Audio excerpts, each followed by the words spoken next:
इनको बुके देने के लिए बुलाते हैं इस बच्चे को। आओ। हाँ, अभी ये पहले आए तो लगा कि यही टॉपर है। आप दीजिए बुके इनको। बैठी बैठी बैठी। अच्छा फिर हाँ हाँ खिंचवाओ खिंचवाओ खिंचवाओ। हाँ हो गया खुश। लेट आने का फायदा हुआ आपको आज, है ना? तुम्हारे आने से एकदम पहले ही आए, सबने सोचा यही टॉपर है और तालियां बजनी शुरू हो गई। तो जो हमारे साथी आपके साथ खड़े हैं इस समय, उनका नाम है प्रिंस कुमार। ये मिथिला के प्रिंस हैं और अब तो बनी गए हैं प्रिंस से अब क्या बन गए, राजा, है ना? तो प्रिंस कुछ साल पहले वहीं बैठे थे जहाँ बैठे हुए हैं। ये हमारे फाउंडेशन 13 के स्टूडेंट थे और पूरा जीएस इन्होंने यहाँ पर किया। बाद में इन्होंने अपना विषय लिया मैथिली साहित्य, और मैथिली साहित्य में इस बार हिंदी माध्यम से एक ही सिलेक्शन हुआ, वो इन्हीं का हुआ है। इनका रैंक बहुत ही सुंदर है और वो रैंक है 89 100 में। पिछले साल ही आईपीएस बने थे और जब इन्होंने पिछला अटेम्प्ट दिया 426 रैंक मिला, आईपीएस हुए। ट्रेनिंग ज्वाइन कर ली थी ना, एक बार तो चेहरा दिखा के आए थे आप? हाँ चेहरा दिखा के आ गए थे। फिर वो एक्स्ट्रा ऑर्डिनरी लीव मिल जाती है, ईओएल बोलते हैं, वो लेके आ गए थे ताकि तैयारी आराम से कर सके। फिर तैयारी की जम के इस बार इनके जनरल स्टडीज़ में जो नंबर आए हैं, क्योंकि आईपीएस है, ढूंढते रहते हैं चोरों चक्रों को, तो यूपीएससी इनको एग्जैक्ट 420 नंबर दिए हैं। और हम कह सकते हैं कि हिंदी माध्यम में जीएस में सेकंड हाईएस्ट, 421 हाईएस्ट है शायद, 420 इनके नंबर है। और अच्छी बात क्या है कि जो मार्कशीट है, 4 में से 3 पेपर्स में 100 से ज़्यादा नंबर है, 112, 107, 87, 114, इथिक्स में 114 नंबर हैं। एसए में लगभग रिकॉर्ड तोड़ दिया है, 134 नंबर हैं। मैथिली साहित्य में 267 और इंटरव्यू में 176। अगर इंटरव्यू में मतलब मेरा ख्याल था कि इनको 190 प्लस मिलने चाहिए थे, ऐसा होता तो शायद इनका रैंक मेरे ख्याल से पहले 25 के आसपास होता है ना? तो ठीक है, आईएएस बनना था, आईएएस बन गए। अब उसमें रैंक तो 4 दिन लोग पूछते हैं, असली बात है कि सर्विस क्या मिली। तो ये आपके ग्रुप के ऐसे मेंबर हैं जो प्रॉपर आईएएस में आए हैं। और कैडर कौन सा मिलने की उम्मीद है? झारखंड मिल जाने की उम्मीद है। अच्छा, देखिए आप लोग देखिए भाई, तो झारखंड कैडर इनको मिल जाने की उम्मीद है और ये हैं शिवहर बिहार से, यानी मिथिला के क्षेत्र से। तो अब आप लोगों की तरफ से मैं निवेदन करूंगा कि वो थोड़ा सा, वैसे मैं फ्री हो जाऊँ इस क्लासेस से, उसके बाद आप एक सेमिनार करेंगे, उसमें प्रिंस रहेंगे और 2-2.5 घंटे में अपनी बात समझाएंगे, पूरी तैयारी कैसे करनी है प्रीलिम्स की, मेंस की, इंटरव्यू की। लेकिन आज हम लोग थे यहाँ पर, कल ही आए लौट के, तो लगा 2 मिनट आपसे संवाद कर ले। तो 2 मिनट में कुछ ऐसा बोलो कि ये बच्चे अगले 6 घंटे तक बिना ब्रेक मांगे पड़ते रहे। ऐसा मतलब खून खोल जाए इनका खुशी से कि फिर सोए में नहीं, उबासी भी ना लें। Good afternoon. देखिए, कुछ साल पहले मतलब 17 में मैं यहाँ आया था दिल्ली, तो मैं फाउंडेशन 13 का स्टूडेंट था और यहीं से मेरा प्रिपरेशन शुरू हुआ है। और अभी मैं यहाँ हूँ और मैं उम्मीद करता हूँ कि नेक्स्ट 1-2 साल बाद जब रिजल्ट आएगा तो आप में से बहुत सारे लोग इधर आ जाएंगे। यार, यूपीएससी की जो पूरी प्रिपरेशन है, इसमें बहुत सारे लोग हैं जो फॉर्म भरते हैं, बहुत सारे लोग हैं एग्जाम भी दे रहे हैं, बट जो सिलेक्शन है आपका वो राइट स्ट्रेटजी पे डिपेंड करता है। और स्ट्रेटजी जो है ना, वो यूपीएससी के पेपर और सिलेबस पे डिपेंड करता है। तो बहुत सारे लोग तैयारी शुरू कर देते हैं बट उन्हें एक्चुअली पता ही नहीं होता कि पढ़ना क्या है, क्या छोड़ना है। तो मैं ये कहूँगा कि सबसे पहली चीज़ जो है ना, वो स्ट्रेटजी सही बनाओ और आप उसके साथ स्टिक करो। दूसरी चीज़ ये है कि यार सेल्फ मोटिवेशन और सेल्फ डिसिप्लिन जो है ना, वो बहुत जरूरी है इस एग्जाम में। क्योंकि कई बार आपको ये लगेगा ना कि यार मैं अच्छे आईआईटी से नहीं पढ़ के आया हूँ, आईएम से नहीं पढ़ के आया हूँ, मैं गांव से पढ़ा हूँ, तो पता नहीं मेरा होगा कि नहीं होगा यार, बाकी लोग तो बहुत इंटेलिजेंट होंगे। बट ना, इस तरह के डाउट को आने मत दो, क्योंकि कोई फर्क नहीं पड़ता यार यूपीएससी में कि क्या है। मैं भी मुजफ्फरपुर यूनिवर्सिटी से पढ़ा था, बाकी भी एजुकेशन मेरी गाँव में हुई थी। तो मतलब ऐसा मतलब कोई ऑब्स्टेकल नहीं है, आपकी जो बैकग्राउंड है ना, वो कोई ऑब्स्टेकल नहीं बनेगा अगर आप डेडिकेशन के साथ लगे रहो। तीसरी चीज़ मैं ये कहूँगा ना कि आप अपने मिस्टेक को आइडेंटिफाई करो और उससे सीखो। पहले जो 2 अटेम्प्ट था, मेरा ऑप्शनल ज्योग्राफी था और मैं अच्छा नहीं कर पा रहा था, तो मैंने सोचा कि यार मैं इसको चेंज करता हूँ और मैंने उस वक्त डिसीजन लिया था। एग्जाम देने के दिन ही मैंने डिसाइड कर लिया था कि मैं ये ऑप्शनल छोड़ दूंगा और फिर मैंने मैथिली लिटरेचर लिया और उस अटेम्प्ट में मैं आईपीएस बन गया। तो ये है कि आप अगर कहीं पर गलती कर रहे हो तो उससे लर्न करो और कंसिस्टेंसी के साथ लगे रहो। यार, मेरी एक ना रश्मि रथी की एक पंक्ति है जो मैं बहुत पढ़ता था कि जब डिमोटिवेट होता था, कि लेकिन नौका तक छोड़ चली, कुछ पता नहीं किस ओर चली, यह बीच नदी की धारा है, सुल्ताना कुल किनारा है, ले लील भरे आधार, मुझे लौटना नहीं स्वीकार में। तो मैं बस यही कहूँगा कि आप लोग लगे रहिए और जब नेक्स्ट एग्जाम्स होंगे तो आप लोग बहुत अच्छा करेंगे। All the best, thank you. चलो मुबारक हो। और ये बुक लेके जाना, वरना सोचते हैं कि हम एक ही बुक ऐसे काम चला रहे हैं। इस बार जिन 3-4 बच्चों को हम पहले 100 रैंक में सोच रहे थे, उनमें प्रिंस भी एक थे और बाकी लोग भी जल्दी आएंगे आपके सामने। 66वां रैंक इस बार का हाईएस्ट रैंक है हिंदी माध्यम का। वो लड़की भी फाउंडेशन 13 या 14 की ही है, दिल्ली में रहती है, कुछ दिनों में आएगी, कृतिका उसका नाम है। तो लेकिन आपका बेस्ट खत्म हो जाएगा, फिर कैसे मिलवाएंगे? अलग से सेमिनार करेंगे, उससे बुलाएंगे आप लोग को। चलिए, आप लोग अच्छे हैं, स्वस्थ हैं, खुश हैं एकदम? आज 6 घंटे बिना हिले पड़ने का वायदा है आप लोगों का, बिना ब्रेक के। तो घबरा क्यों रहे आप लोग? चेहरे पे ऐसा भाव क्यों हो रहा है? अभी से घबराना नहीं है, बीच में थकान और झपकी मार लेनी है, लेकिन तनाव नहीं लेना है, ठीक है? किताब लेके आए हैं? अच्छा, शुरू करते हैं। आज की क्लास में ना बहुत, ये टॉपिक नंबर 7 में क्या होता है कि कंसेप्ट्स कम है और इसमें पॉइंट्स की नोटिंग थोड़ी ज़्यादा है, तो थोड़ा सा बोरिंग होता है टॉपिक नंबर 7, पर कोई चारा नहीं है। कोशिश करेंगे कि आज ये पूरा हो जाए। बचे तो एक का छोटा सा सब सेगमेंट बचे, कल हम उसको निपटा के फिर उतरेंगे अपनी आखिरी टॉपिक में, जिसका नंबर है टॉपिक नंबर 5। और 5 का मतलब क्या होता है? फिलोसफी, इंडियन और वेस्टर्न फिलोसफी के वो सारे चिंतक जिनका संबंध एथिक्स की दुनिया के साथ है। तो कल हमने आखिरी टॉपिक क्या पढ़ा था, आपको ध्यान है? आप लोग ऐसे थके हुए क्यों लग रहे हैं मुझे अभी से? अभी तो शुरू भी नहीं किया भाई। अभी से ऐसा चेहरा बनाएंगे तो कैसे बात बनेगी? थोड़ा खुश होके रहो। हाँ, कल अंत में क्या पढ़ा था, लास्ट टॉपिक? Case study. हाँ, केस स्टडी से पहले क्या पढ़ा था? प्रशासनिक सुधार क्या होता है? अच्छा, भ्रष्टाचार था ना। भ्रष्टाचार हमने कल पूरा कर लिया था।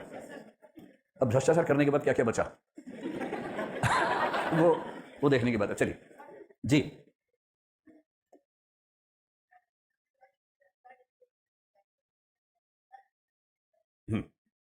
क्या खतरनाक सवाल पूछा है। क्या नाम है आपका? केदार। केदार बाबू ने बड़ा सुंदर सवाल पूछा है।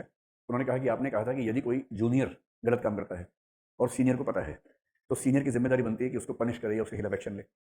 मान लीजिए कि रेप का एक मुकदमा चल रहा है कोर्ट में, और रेप जिस व्यक्ति ने किया, जिस पर आरोप है, उसके पक्ष में एक वकील खड़ा हुआ है। वकील ने केस लड़ा, अंत में साबित हुआ कि रेप हुआ था और इस व्यक्ति ने किया था। क्या जज को एक वरिष्ठ अधिकारी के तौर पर उस वकील के खिलाफ कार्यवाही करनी चाहिए? इसमें दो पेज हैं। पहला पेज तो यह है कि वकील और जज के बीच में जूनियर सीनियर का संबंध नहीं है। वकील उस जज की नौकरी नहीं करता है। वकील अलग व्यवसाय है, जज अलग व्यवसाय है। पहली बात तो ये है। दूसरी बात, वकीलों का आचरण जो तय होता है, उनकी जो आचरण संहिता आप कह सकते हैं, हम पढ़ेंगे इस चीज को भी, उसको बोलते हैं एडवोकेट्स एक्ट 1961। हमारे देश में एक एक्ट है, अधिवक्ता अधिनियम 1961। वकीलों का code of ethics, code of conduct इत्यादि सब कुछ उसके तहत तय होता है। तीसरी बात, वकील का जो कोड ऑफ कंडक्ट है, ये जो प्रोफेशनल एथिक्स है, वो ये नहीं है कि वो सत्य को जानकर उसके हिसाब से मुकदमा लड़े। वो ये है कि उसका मुवक्किल जो है, वो अपने मुवक्किल के पक्ष में हर संभव प्रयास करे उसको बचाने का। इसलिए अगर कोई वकील, उसको एहसास है, आभास है कि उसका मुवक्किल रेपिस्ट है, तो वो ये कह सकता है कि मैं दोबारा केस नहीं लड़ूंगा, ये उसकी चॉइस है। पर यदि उसने वकालतनामा साइन करवा लिया है और तय किया कि मैं केस लड़ूंगा, पैसे लिए हैं, तो उसका प्रोफेशनल एथिक ये है कि वो अपने मुवक्किल को बचाने के लिए हर संभव कोशिश करेगा। लीगल कोशिश, इलीगल कोशिश नहीं, वो सब करेगा। यदि उसको बीच में प्रोसेस में लगे कि वो गलत साइड में है, तो बीच में हट सकता है, सहमति से हट सकता है, कोई और वकील उसका हो जाएगा। लेकिन उसकी जिम्मेदारी ये बनती है कि वो अपने मुवक्किल को बचाए, उसको बचाने का प्रयास करे। क्योंकि कानून की प्रक्रिया बड़ा सिंपल सा है कि जब तक साबित न हो कि कोई रेपिस्ट है या चोर है या हत्यारा है, तब तक वो बेकसूर माना जाता है। और इसलिए वकील के ऊपर कोई कार्रवाई नहीं हो सकती कि उसने एक रेपिस्ट का बचाव किया, उसने अपनी प्रोफेशनल जिम्मेदारी का निर्वाह किया। ये ठीक वैसे ही है, अगर भारत सरकार या किसी देश की सरकार अपने किसी जासूस को ये कहे कि दूसरे देश में जाकर जासूसी करो और जरूरत पड़े तो एक बम विस्फोट करवा दो, बम विस्फोट करवा दो, क्या वो बम विस्फोट करवाने के बदले उसे दंड मिलना चाहिए या उसने प्रोफेशनल जिम्मेदारी का निर्वाह किया? तो न तो अदालत को हक है कि वकील को सजा दे। एडवोकेट्स एक्ट के तहत प्रावधान यह है कि किसी वकील ने अगर मिसकंडक्ट किया, और मिसकंडक्ट का मतलब मुवक्किल ने पैसे दिए और वकील दूसरी पार्टी से मिल गया, ऐसा कई वकील करते हैं, ये मिसकंडक्ट है। अगर मिसकंडक्ट हुआ है तो कोई भी व्यक्ति जो किसी वकील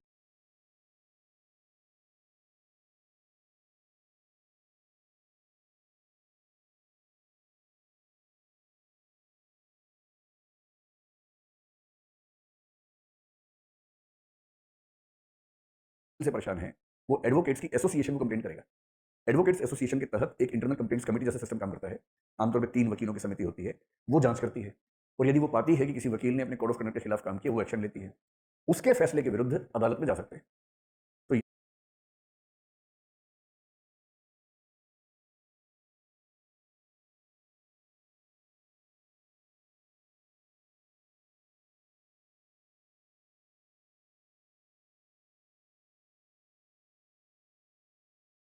यदि किसी वकील ने गलती की है, तो भी एडवोकेट्स एक्ट के तहत कंप्लेंट होगी। उस कंप्लेंट की सुनवाई एडवोकेट्स की ही एक कमेटी करेगी। वो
पहली बात तो ये है।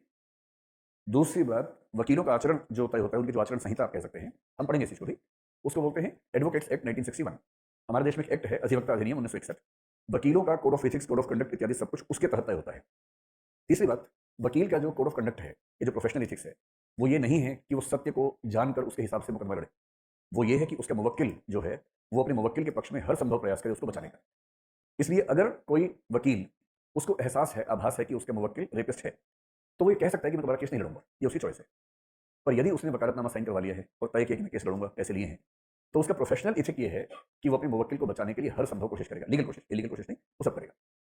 यदि उसको बीच में प्रोसेस में लगे कि वो गलत साइड में है, तो बीच में हट सकता है, सहमति से हट सकता है, कोई और वकील उसका हो जाएगा। लेकिन उसकी जिम्मेदारी ये बनती है कि वो अपने मुवक्किल को बचाए, उसको बचाने का प्रयास करे। क्योंकि कानून की प्रक्रिया बड़ा सिंपल सा है कि जब तक साबित न हो कि कोई रेपिस्ट है या चोर है या हत्यारा है, तब तक वो बेकसूर माना जाता है। और इसलिए वकील के ऊपर कोई कार्रवाई नहीं हो सकती कि उसने एक रेपिस्ट का बचाव किया, उसने अपनी प्रोफेशनल जिम्मेदारी का निर्वाह किया। ये ठीक वैसे ही है, अगर भारत सरकार या किसी देश की सरकार अपने किसी जासूस को ये कहे कि दूसरे देश में जाके जासूसी करो और जरूरत पड़े तो एक बम विस्फोट करवा दो, बम विस्फोट करवा दो, क्या वो बम विस्फोट करवाने के बदले उसे दंड मिलना चाहिए या उसने प्रोफेशनल जिम्मेदारी का निर्वाह किया? निर्वाह किया। तो न तो अदालत को हक है कि वकील को सजा दे। एडवोकेट्स एक्ट के तहत प्रावधान ये है कि किसी वकील ने अगर मिसकंडक्ट किया, और मिसकंडक्ट का मतलब मुवक्किल ने पैसे दिए और वकील दूसरी पार्टी से मिल गया, ऐसा कई वकील करते हैं, ये मिसकंडक्ट है। अगर मिसकंडक्ट हुआ है तो कोई भी व्यक्ति जो किसी वकील से परेशान है, वो एडवोकेट्स की एसोसिएशन को कंप्लेंट करेगा। एडवोकेट्स एसोसिएशन के तहत एक इंटरनल कंप्लेंट्स कमेटी जैसा सिस्टम काम करता है। आमतौर पर 3 वकीलों की समिति होती है, वो जांच करती है और यदि वो पाती है कि किसी वकील ने अपने कोड ऑफ कंडक्ट के खिलाफ काम किया, वो एक्शन लेती है। उसके फैसले के विरुद्ध अदालत में जा सकते हैं। तो यदि किसी वकील ने गलती की है तो भी एडवोकेट्स एक्ट के तहत कंप्लेंट होगी, उस कंप्लेंट की सुनवाई एडवोकेट्स की ही एक कमेटी करेगी, वो जो फैसला देगी, यदि उस फैसले से वो व्यक्ति सहमत नहीं है तो कोर्ट में उसके खिलाफ अपील करेगा। ये तरीका है एडवोकेट्स के खिलाफ एक्शन लेने का। ठीक है, बैठिए। हम आखिरी दिन मैं चाह रहा हूं कि हम परसों तक खत्म नहीं कर पाएंगे, मुझे लग रहा है शायद फिलोसफी हो भी जाए, तो भी मैं एक क्लास और लेना चाह रहा हूं। उसके बाद उसमें कोशिश करेंगे 5-6 प्रोफेशंस के बारे में, जैसे वकालत है, मेडिकल है, एक बार एनवायरमेंटल इथिक्स का सवाल आ भी गया है। तो जो अप्लाइड इथिक्स की दुनिया है, जो 5-6 मेन प्रोफेशंस हैं, उन सबके बारे में एक दिन बैठ के उनका कोड ऑफ इथिक्स क्या है, कोड ऑफ कंडक्ट क्या है, क्या क्या ध्यान रखना चाहिए, आइडिया दूंगा, ताकि कभी केस स्टडी आए, प्रश्न है तो आप उनका जिक्र कर सके। जैसे डॉक्टर के बारे में केस स्टडी आए और आप हिपोक्रेटिक ओथ का जिक्र कर देंगे तो एक नंबर बढ़ जाएगा आपका। तो ऐसे कुछ रेफरेंसेस देने के लिए एक दिन हम बैठेंगे, 2-3 घंटे की क्लास उसमें पूरा करेंगे। आप लोग परसों के बाद एक दिन आ जाएंगे ना, दिक्कत नहीं आपको, ये तो नहीं कहेंगे कि फिर मुझे देखना पड़ेगा इसका, देख लेना एक दिन क्या हो गया। ठीक है, आखिरी सवाल आप पूछ लीजिए। हाँ, अखिलेश यादव ने दुर्गा शक्ति नागपाल को ट्रांसफर किया, सस्पेंड किया और फिर पता लगा कि वो निर्दोष है, सुप्रीम कोर्ट से पता लगा निर्दोष है, तो हाँ, मुख्यमंत्री को पूरी पावर है आईएएस आईपीएस को सस्पेंड करने की। ये हम सोच रहे हैं कि सस्पेंड यूं ही कर दिया, उनका मन हुआ सस्पेंड कर दिया, ऐसा नहीं होता है। जब कोई मुख्यमंत्री किसी को सस्पेंड करता है तो उसके पहले डॉक्यूमेंटेशन पूरे होते हैं, और डॉक्यूमेंटेशन कैसे किया होगा वो देखने की बात है। हो सकता है कि वो जो अधिकारी हैं, उनके जो उच्च अधिकारी हैं, उनसे कहा गया हो कि आप तुरंत एक जांच करके एक रिपोर्ट बना के दीजिए। सस्पेंड इस चीज़ पे नहीं किया होगा कि उन्होंने कार्यवाही की है। सस्पेंड किया होगा तो हो सकता है कुछ और क्लॉज लगाए गए हों कि उनका आचरण, उन्होंने ऐसा बर्ताव किया किसी अधिकारी के साथ, ऐसा कुछ मतलब आधार बना के उस पर सस्पेंड किया हो। और अभी आपको सस्पेंशन बहुत बुरी बात लग रही है, मैं आपको एक राज की बात बता रहा हूँ, किसी को बताना मत, एकदम चुपके से बता रहा हूँ, सिर्फ आपको बता रहा हूँ, बाकी बच्चे भी नहीं सुनेंगे। ठीक है, वो ये है कि सिविल सेवाओं में, सरकारी सेवाओं में जब कोई सस्पेंड होता है, 100 में से 2-4-5 को छोड़ दीजिए, बाकी कोई सस्पेंड होता है, बाकी लोग फोन करके क्या बोलते हैं, बधाई हो, काश में भी हो जाता, ऐसे बोलते हैं। पता क्यों बोलते हैं? सस्पेंशन का मतलब है क्या होता है? सस्पेंशन का मतलब है कि आपको आधा वेतन मिलता रहेगा, जांच चलेगी आपके खिलाफ, जब तक जांच चलेगी आपको ऑफिस नहीं आना है, और आना भी है तो कोई और जगह बताएंगे वहां जाना है जहाँ काम नहीं होता कुछ करने का। मान लो सस्पेंशन 1 साल का हो गया, जांच चल रही है आराम से, 1 साल की छुट्टी मिल जाती है, या 6 महीने की छुट्टी, 1 साल की छुट्टी, मौज में किताब लिखो बढ़िया सी, 200-300 फिल्में वेब सीरीज सारे देख लो जो पेंडिंग है, किताब लिखो, किताबें पढ़ो, जो जो जिंदगी में करने का मन था नहीं कर पा रहे थे वो सब कर लो, परमिशन है तो घूम भी आओ, थोड़ा सा घूम फिर लो, और बीच में जांच अधिकारी से कहोगे थोड़ा होले होले चलो, जल्दबाजी मत करना, आराम से जांच करो यार, आराम से जांच करो। 1 साल 1.5 साल बाद क्या होता है, जांच की रिपोर्ट आती है कि यह व्यक्ति निर्दोष पाया गया है, 10 में से 8 में यही होता है, निर्दोषी पाया जाता है। फिर क्या होता है, फिर पूरी सीनियरिटी तो मिलती ही है, इस बचे हुए समय का जो बचा हुआ वेतन है वो सारा एक साथ मिलता है। वैसे लोग सेविंग कर नहीं पाते, ऐसे सेविंग अपने आप हो जाती है, सेविंग भी हो गई, छुट्टियां भी मिल गई, घूम भी लिए, किताबें पढ़ ली, फिल्में भी देख ली, वेब सीरीज भी देख ली, बीच में कई लोग बना भी लेते वेब सीरीज अपनी में, हीरो बन जाते हैं कि चलो हम फिल्म के हीरो बनेंगे, वो सब भी कर लेते हैं। तो सस्पेंशन शब्द बुरा है, लेकिन व्यावहारिक जीवन में कई बार लोग उसको बड़ा एंजॉय करते हैं। और मुझे तो किसी ने ये बताया कि छोटे लेवल पर, बड़े लेवल पर तो नहीं, एक रैकेट चलता है सस्पेंड करवाने का, आपको पैसे देने पड़ेंगे सस्पेंड होना है तो, 5 लाख का रेट है सस्पेंड होने का। मैं मजाक कर रहा हूँ, लेकिन हाँ, ऐसे कई लोग कोशिश करते हैं कि सस्पेंड हो जाए। कई लोग ये भी करते हैं कि सस्पेंड होकर 1.5 साल मिल गया, उसमें अपना अल्टरनेटिव बिजनेस सेट कर लेते हैं, बिजनेस सेट हो गया, बच्चे बच्चे को बिठा दिए कि तुम संभालो बिजनेस, मेरा सस्पेंशन खत्म होने वाला है। तो ये व्यावहारिक बातें हैं जीवन में, लेकिन हाँ, एक बहुत नैतिक अधिकारी को सस्पेंड होना बहुत खराब लगता है और उसका मनोबल टूट जाता है। तो मुझे इस केस के सारे फैक्ट्स नहीं पता, इसलिए मैं कुछ बोलने से बचूंगा, लेकिन व्यावहारिक तौर पर सस्पेंशन उतनी बुरी बात नहीं है। सस्पेंशन का मतलब सिर्फ इतना है कि एक शिकायत है, जांच करने की जरूरत है, जांच को आप प्रभावित न कर सकें, इसलिए कुछ समय के लिए आपको ऑफिस नहीं आना है, इसका मतलब सस्पेंशन। सस्पेंशन टर्मिनेशन नहीं है। कोई भी मुख्यमंत्री किसी आईएएस आईपीएस यानी ऑल इंडिया सर्विस के अधिकारी को हटा नहीं सकता नौकरी से, वो उसके बूते के बाहर की बात है। पर आईएएस आईपीएस की ऑल इंडिया सर्विस की खास बात है कि उनके सिलेक्शन सेंटर करता है, ट्रेनिंग सेंटर करता है, ज्वाइनिंग उनके सेंटर में होती है, ट्रेनिंग सेंटर में होगी, सब कुछ हो गया। फिर वो स्टेट को अलॉट हो जाते हैं, कार्डर जिसको बोलते हैं। जब वो स्टेट में काम करते हैं तो स्टेट में काम करते समय उनका वेतन भी, उनकी तात्कालिक जो सुपरविजन है वो सब स्टेट करता है, चीफ मिनिस्टर के हाथ में होता है। तो अगर आप आईएएस बन के अपने स्टेट कार्डर में है तो चीफ मिनिस्टर ही आपका मालिक है। बस वो एक काम नहीं कर सकता, आपको हटा नहीं सकता। बाकी आपको सस्पेंड करे, डिमोट कर दे, ट्रांसफर कर दे, पनिशमेंट पोस्टिंग दे दे, एक साल बिना काम के बिठाए रखे, वो सब उसका अधिकार है, हटा नहीं सकता। अगर हटाने की नौबत आएगी तो अंतिम रूप से केंद्र सरकार हटाएगी, राज्य नहीं हटा सकता आपको। और इसलिए राज्य कभी नहीं चाहते कि ऑल इंडिया सर्विसेज की संख्या बढ़े। ऑल इंडिया जुडिशियल सर्विस की बात कब से चल रही है, कम से कम 50 साल से चल रही, नहीं बन पाई क्योंकि राज्य नहीं चाहते। ऑल इंडिया सर्विस बनते ही राज्यों की शक्ति कम हो जाती है, केंद्र की शक्ति बढ़ जाती है, इस वजह से स्टेट्स नहीं चाहते। ठीक है भाई, बैठो बैठो बैठो। अब मैं सुनूंगा, मेरे कान खराब हो गए हैं, अब आगे पढ़ेंगे हम लोग। आज हम जो टॉपिक्स पढ़ने वाले हैं उन टॉपिक्स में 3-4 सब टॉपिक्स हैं, टॉपिक नंबर 7 के, आसान आसान है। जो सबसे पहला टॉपिक है उसका नाम है code of ethics and code of conduct. पहला है कोड ऑफ एथिक्स और दूसरा है कोड ऑफ कंडक्ट। ठीक, अब आप में से कौन बताएगा कोड ऑफ एथिक्स को हिंदी में क्या बोलते हैं, कोड ऑफ कंडक्ट को क्या बोलते हैं? कोड ऑफ एथिक्स के नाम है नैतिक संहिता, या नीति संहिता या नैतिक संहिता। और कोड ऑफ कंडक्ट को बोलते हैं आचार संहिता भी कह सकते हैं, आचरण संहिता भी कह सकते हैं। आचार संहिता कहते लगता है कि इलेक्शन शुरू होने वाला है, वो प्रसिद्ध हो गया है, उस चीज के साथ एसोसिएट हो गया है, लेकिन हाँ मतलब तो वही है, आचार संहिता भी कोड ऑफ कंडक्ट ही होता है। तो दो शब्द हो गए, नैतिक संहिता और आचरण संहिता। तो पहली बात तो ये क्या है, इन दोनों में अंतर क्या है, अंतर भी पूछा जा सकता है। तो इन दोनों में पहले कंसेप्ट समझिए, नैतिक संहिता का मतलब क्या है। आपको एक कंसेप्ट याद है, वैल्यूज, और एक कंसेप्ट है नॉर्म्स। ठीक, किसी भी प्रोफेशन के लिए, किसी भी व्यवसाय के लिए कुछ तो वैल्यूज होती हैं और कुछ नॉर्म्स होती हैं। दो अलग अलग देशों में, विभागों में, संस्कृतियों में ज्यादा अंतर किस चीज में दिखेगा, वैल्यूज में, नॉर्म्स में? नॉर्म्स से दिखेगा। वैल्यूज समान हो, उसके बाद भी नॉर्म्स अलग अलग हो, ऐसा हो सकता है। जैसे मैं अगर आपसे ये कहूँ कि आप स्टूडेंट हैं, दिल्ली में पढ़ते हैं, भारत में पढ़ते हैं, और कोई स्टूडेंट है मान लीजिए अमेरिका में पढ़ता है, कोई स्टूडेंट है मान लीजिए अफगानिस्तान में पढ़ता है, तीनों स्टूडेंट्स को वैल्यू एक ही सिखाई जाएगी कि भाई पढ़ाई ठीक से करो, ध्यान से समझ के करो, अध्यापक का सम्मान करो, शिक्षा का सम्मान करो, विद्या का सम्मान करो। ये वैल्यू सब जगह होंगी या नहीं होंगी? सब जगह होंगी। लेकिन मसलन एक जो सम्मान करने का मूल्य हमारे यहाँ है कि अध्यापक का सम्मान करना है। अब उत्तर भारत में अध्यापक का सम्मान कैसे करते हैं? अगर बच्चा सच में सम्मान करना चाहे, मन में अगर सच में भाव है तो एक तरीका ये है कि जब वो टीचर क्लास में घुसेगा बच्चे खड़े हो जाएंगे, कुछ अपने शौक से होंगे, कुछ अनमनेपन से खड़े होंगे कि अरे यार फिर आ गया, उठना ही पड़ेगा, अरे यार, है ना। स्कूल के बच्चे, यहाँ तो आपको उठने की जरूरत नहीं है, आपकी मौज है, उठे ना उठे। पर स्कूल में क्या होता है, बच्चा ना उठे तो फिर टीचर उसको उठाता है ठीक से। अच्छा, मैं घुसा क्लास में और तो उठा नहीं, इधर बेटा इधर इधर। उसके बाद जो 5 उंगलियां छपती हैं उसके मुंह पे, एक कान पे टच होती है, एक आंख पे टच होती है, 3 गाल पे होती है, निशान बन जाता है। और हिंदी साहित्य में इसके लिए कविता बड़ी अच्छी, बड़ी खतरनाक कविता है इसी पे, ऐसे चांटे पे। तो अगली बार से बच्चा उठेगा नहीं उठेगा? उठेगा। टीचर दूर से आ रहा है सोच के खड़ा हो जाएगा, आने की देरी नहीं है। पर अगर उसके मन में सम्मान नहीं है तो अनमनेपन से उठेगा, लेकिन अगर सम्मान है तो वो शौक से उठेगा। ठीक है, फिर अगर आपके मन में सम्मान ज्यादा है या संस्कार हावी है तो भारत में कितनी भी कोशिश कर ली, जैसे मैं स्टूडेंट से ना 1000 बार कह चुका हूँ, निवेदन कर चुका हूँ कि भाई पैर मत छुआ करो। अब मैंने कहना बंद कर दिया है, मैं थक गया हूँ। क्योंकि आप एक व्यक्ति समाज के संस्कारों से कब तक लड़ेगा, संभव नहीं है। अब बच्चों का संस्कार वो है, वो जहाँ से आए हैं, उनके पेरेंट्स ने, उनके स्कूल ने जो सिखाया वो ये कि अध्यापक के पैर छूने चाहिए, वो अपने संस्कार से ठीक ही कर रहे हैं। मेरा अपना संस्कार है कि ऐसा नहीं करना चाहिए, तो मैं उनको समझाता हूँ पर समझते नहीं है। तो उनको मैंने हार मान लिया, मैंने कहना बंद कर दिया। कोई अगर अकेले में मिलता पैर छूने के, मैं हाथ में लगे बोलता हूँ जा हो गया। तब सार्वजनिक रूप से संभव नहीं होता ना, कितना को समझाएं, है ना, कितना परसुएट करें किसी किसी को। एक को परसुएट किया तो 8 पैर निकल जाते हैं, तो कैसे ये सब करें? तो इसके बाद अगर यहाँ से पढ़ा हुआ बच्चा चला जाए अमेरिका, उसका एडमिशन हो गया अमेरिका में, और अमेरिका के कॉलेज में उसका पहला दिन है क्लास का, वो गया, वो क्लास में बैठा है, अचानक सर क्लास में आई या मैम क्लास में आई और वो खड़ा हो गया। बाकी सब उसको देखते हैं, ऑल वेल, सीट पे कुछ कांटा वाटा तो नहीं भाई, क्यों उठ गया अचानक, सब ठीक है? वो देखता कोई नहीं उठा। फिर वो उम्मीद से टीचर को देखता है कि ये कम से कम इस बात का सम्मान करेंगे, बाकी सब डांटेंगे पीटेंगे इन सबको। टीचर उससे पूछता है what happened, are you all right? हम तो ऑल राइट थे, यही सब ठीक नहीं लग रहा है हमें तो। फिर वो समझ जाता है माहौल ठीक नहीं, फिर बैठ जाता है। क्लास के बाद टीचर के पास जाता है कि पैर छूंगा, जैसे पैर छूने जाता है टीचर उछक के पीछे भागता है उसके, what are you doing, you are attacking on me. तो कैसा अटैकिंग, पैर छू रहे थे, क्यों पैर छू रहे थे?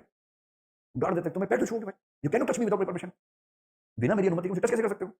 कह रहे हैं ये एंगल भी होता है इसमें, ये तो एंगल सोचा ही नहीं हमने कभी, हम तो सुबह से रात तक यही करते दिल्ली में। तो कह रहे no, this is attack on my privacy, this is attack on my personal freedom, you can do that, at the maximum you can shake hands with me, हाथ मिलाएगा, बोला okay sir, what sir, I am not sir, I am John, call me John. अब तो इसकी भाई नानी मर जाती है। हिंदुस्तान के बच्चे को ये कहना कि टीचर का नाम लेके बोलना है, वो भी पीछे तो यहाँ के बच्चे बोलते हैं, सामने पीछे तो यहाँ कौन से सोचरे बच्चे होते हैं पीछे तो सारा कार्यक्रम चलता ही बच्चों में, लेकिन सामने किसी टीचर से बात करते हो उसके नाम लेके बोलना है, कलेजा कांप जाता है, बोला नहीं जाता है। और बच्चों को ना 6 महीने लग जाते हैं वहाँ पर, भारतीय बच्चों को अमेरिका में 6 महीने लग जाते हैं, तब जाके पहली बार मुझसे निकलता है हाय जॉन। जॉन कौन है? टीचर है, और ये बच्चा क्लास में पढ़ता है, हाय जॉन। और उसकी आत्मा कांपती रहती है उसके बाद में, साल 2 साल के बाद फिर हो जाता है सही। फिर उसे लगता है yes this is more democratic, this is normal, क्यों जरूर से सम्मान किसी का होना चाहिए। अब क्या इसका मतलब ये मान लें कि अमेरिका में अध्यापक का सम्मान नहीं होता है? होता है। अमेरिकन कल्चर में सबसे ज्यादा रेस्पेक्टेबल प्रोफेशन में से एक टीचर्स का है, पर नॉर्म्स अलग अलग है। बाकी टीचर्स की नॉर्म अलग अलग है। कोई बच्चा बदतमीजी करे तो टीचर ये नहीं करता उठो कुर्सी के ऊपर उठ जाओ, बेंच पे उठो, डेस्क पे उठो, यहाँ के मुर्गा बनो, बतख बनो, ये सब ड्रामा नहीं होता वहाँ पर। डंडा लेके जा रहे हैं, वो सब ड्रामा नहीं होता। वहाँ बच्चे पिस्तौल लेके आते हैं उसके बाद। कोई ये सब ड्रामा नहीं है। पूरी डेमोक्रेसी है। अगर बच्चा ठीक से नहीं पढ़ रहा, उसकी ग्रेडिंग में मार्क कर दीजिए इस बात को कि इस बच्चे ने रिसर्च ठीक से नहीं की, स्टडीज अच्छे से नहीं की है। स्टडीज का भी पैरामीटर है, रिसर्च करने का पैरामीटर अलग है। पर ये नहीं है कि आप उसको उसकी पर्सनल फ्रीडम पे अटैक कर देंगे, हमला कर देंगे, मारपीट शुरू कर देंगे, वो नहीं। इसका मतलब ये हुआ कि एक ही प्रोफेशन में दो अलग अलग स्थानों पर हो सकता है कि मूल्य समान हो, लेकिन नॉर्म्स यानी कि प्रतिमान, आचरण के मानदंड अलग अलग हो। हमने वहां पढ़ा था टॉपिक नंबर 1 में वैल्यूज और नॉर्म्स, उसी बात को ले आना यहाँ पर। किसी प्रोफेशन के लिए कौन से मूल्य अपेक्षित हैं, इसको बोलते हैं मूल्य संहिता या नैतिक संहिता। और उन मूल्यों को जब हम आचरण के निश्चित नियमों में ले आते हैं, आचरण के निश्चित नियम, उसको कहते हैं आचरण संहिता। अगर मैं इसी उदाहरण से 2 बिंदु बना के बताऊं, और किसी स्कूल में बाहर बोर्ड रखा हो, विद्यार्थियों से अपेक्षित मूल्य, अध्यापक का सम्मान करें, विद्या का सम्मान करें, नियमों का सम्मान करें, ये सब लिखा हुआ है, सम्मान करें। और फिर लिखा हुआ है आचरण के नियम, विद्यार्थियों के लिए आचरण के नियम। अब सम्मान करें मूल्य है, उसे आचरण में कैसे लेके आना है? विद्या का सम्मान हम कैसे करते हैं? अगर हमसे गलती से कोई कॉपी नीचे गिर जाए, या गलती से पैर कॉपी पे टच हो जाए, हम सब कैसे करते हैं? जैसी हो उसको वैसे कैसे करते हैं? ये भी पाप हो गया। ये एक आचरण का नियम है। अगर गलती से कॉपी नीचे गिर जाए, अगर गलती से कॉपी पैर लग जाए, तो उसको छू के माथे पे लगाना है, अपनी गलती इस तरह से स्वीकार कर लेनी है। ये आचरण आपको भारत के बाहर शायद नहीं दिखेगा, हमारा अपना नियम है।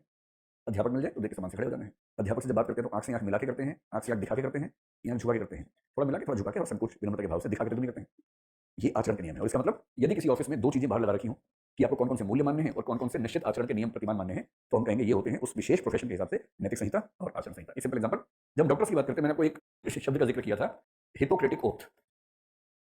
आपके बुक में दी हुई है हिपोक्रेटिक ओथ, एक बार देख लीजिएगा। हिपोक्रेटिक ओथ मूल रूप से मूल्य संहिता है, नैतिक संहिता है। हालांकि कुछ बातें उसमें आचरण की भी है।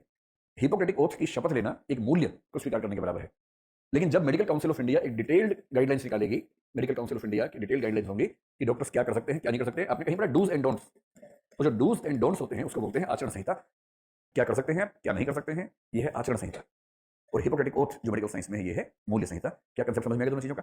तो अगर समझ में आ गया तो जल्दी से बताइए कि इन दोनों में अंतर क्या क्या होता है। अंतर वही है जो मूल्य और प्रतिमान में था। 3-4 अंतर बता दीजिए ताकि प्रश्न है तो आप लिख सकें।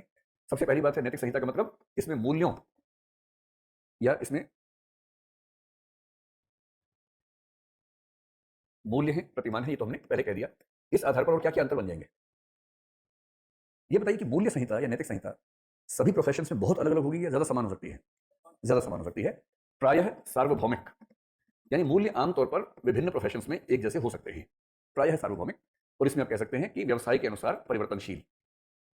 ये होता है व्यवसाय के अनुसार परिवर्तनीय। व्यवसाय के अनुसार अधिक परिवर्तनीय, थोड़ा बहुत वहां भी होगा लेकिन अधिक परिवर्तनीय यहां हो जाएगा। ठीक। इनमें से कौन सी चीज जल्दी जल्दी चेंज हो सकती है, कौन सी चीज ज्यादा लंबे समय में चेंज होगी? मूल्य संहिता ज्यादा स्थिर होगी और जो आचरण संहिता है उसकी तुलना में कम स्थिर होगी। ज्यादा स्थिरता, ज्यादा स्थिर, और ये तुलनात्मक रूप से कम स्थिर। मतलब ये भी आमतौर पर स्थिर होती है लेकिन इसकी तुलना में आप कह सकते हैं तुलनात्मक रूप से कम स्थिर या तुलनात्मक रूप से परिवर्तनशील, समय के साथ परिवर्तनशील। अब एक बात और बताइए, इनमें से कौन सी चीज हमें भीतर से प्रेरित करती है और कौन सी बाहर से करती है ना? मूल्य भीतर से है तो इसका संबंध किस चीज से है? आंतरिक नियंत्रण से है। तो मूल्य संहिता आंतरिक नियंत्रण की प्रेरणा देती है और आचरण संहिता बाह्य व्यवहारों पर नियंत्रण करती है। बाह्य व्यवहारों पर नियंत्रण। अब ये बताइए कि जो हम मूल्य मानते हैं उसकी वजह दंड है या आंतरिक प्रेरणा है, गिल्ट फीलिंग की समस्या है ना? तो हम मूल्य मानते हैं क्योंकि इसके लिए हम पर एक नैतिक दबाव होता है। नैतिक दबाव की वजह से हम मूल्य संहिता का सम्मान करते हैं। लेकिन जब हम आचरण संहिता का सम्मान करते हैं, केवल नैतिक दबाव होता है या साथ में दंड का दबाव भी होता है? नैतिक प्लस दंड का दबाव, दंड का खतरा। और अंतिम बात, मूल्य संहिता मूर्त होगी या अमूर्त होगी? अमूर्त होगी। तो अमूर्त और आदर्श, जबकि ये मूर्त और व्यावहारिक। तो क्या आप इन अंतरों की व्याख्या कर पाएंगे मूल्य संहिता और आचरण संहिता में? इस प्रकार की दिक्कत? ठीक है, इतना गोलू सवाल शायद पूछेंगे नहीं, पर मेरे ख्याल से एक आधा पूछा हुआ है, इन दोनों में अंतर पूछा हुआ है। अब आते हैं इसी पे और आगे बढ़ेंगे। अगर मैं कोड ऑफ इथिक्स की बात आगे करूं तो उत्तर प्रदेश पीसीएस ने एक सवाल पूछा, शायद यूपीएससी ने भी पूछा होगा, फिर हम क्वेश्चन देखेंगे इसमें।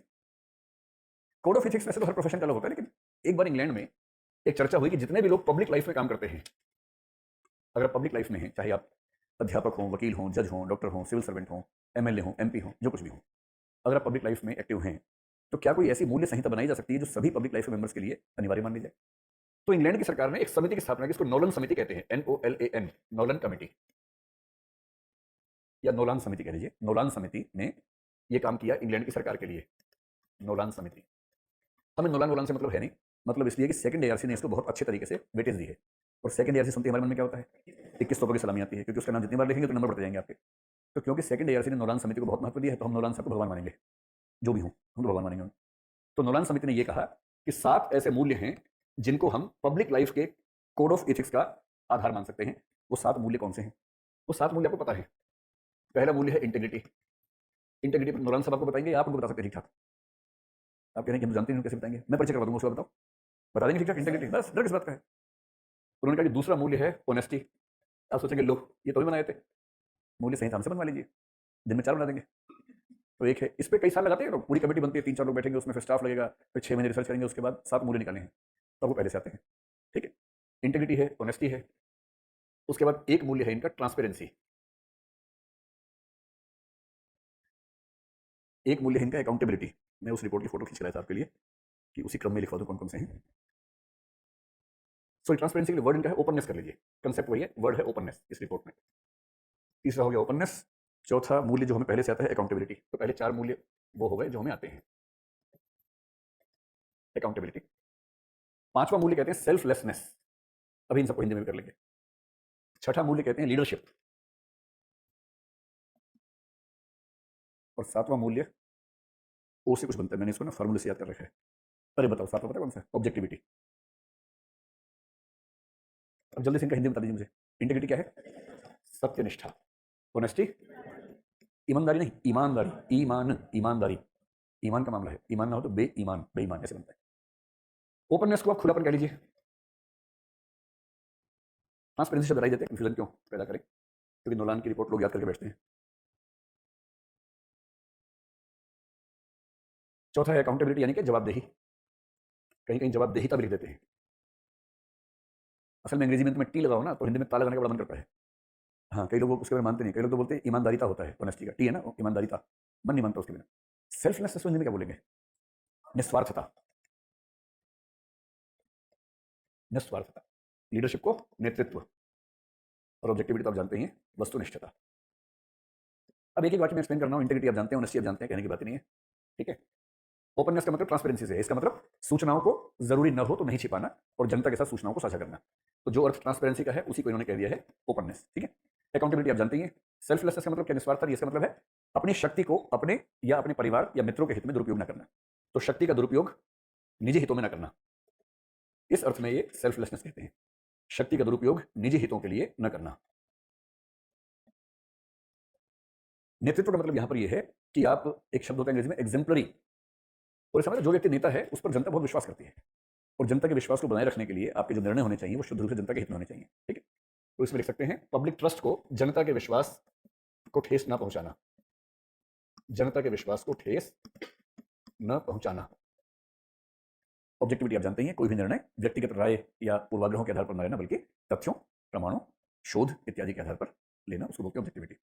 तो मुझे सिर्फ ये बताएं कि यदि कोई आपसे ये पूछने की भूल कर बैठे कि नोलान समिति ने सार्वजनिक जीवन के लिए कौन से 7 मूल्य सुझाए हैं, तो उसको मुंह तोड़ जवाब देंगे प्रश्न पूछने वाले को। और अगर नोलान समिति का नाम ना लिखा हो, सिर्फ ये पूछे कि सार्वजनिक जीवन में किन 7 नैतिक मूल्यों की प्रस्तावना द्वितीय प्रशासनिक सुधार आयोग ने की है, बस ये बता देना कि तुम तो बताई दे रहे, मैं बता रहा हूं नोलान समिति है और 7 मूल्य ये वाले हैं, तो इन 7 को बेस मानकर चलेंगे। भाई देखो, एक बच्चा है, सिलेक्ट हुआ है, मिलने आया और बिना मिले जाएगा नहीं कह रहे, मिलोगे 2 मिनट के लिए? बुलाओ बुलाओ बुलाओ, बुलाओ। वो सिर्फ मुझसे मिलने आया, तो उसको जाना भी है, अभी IAS बने हैं।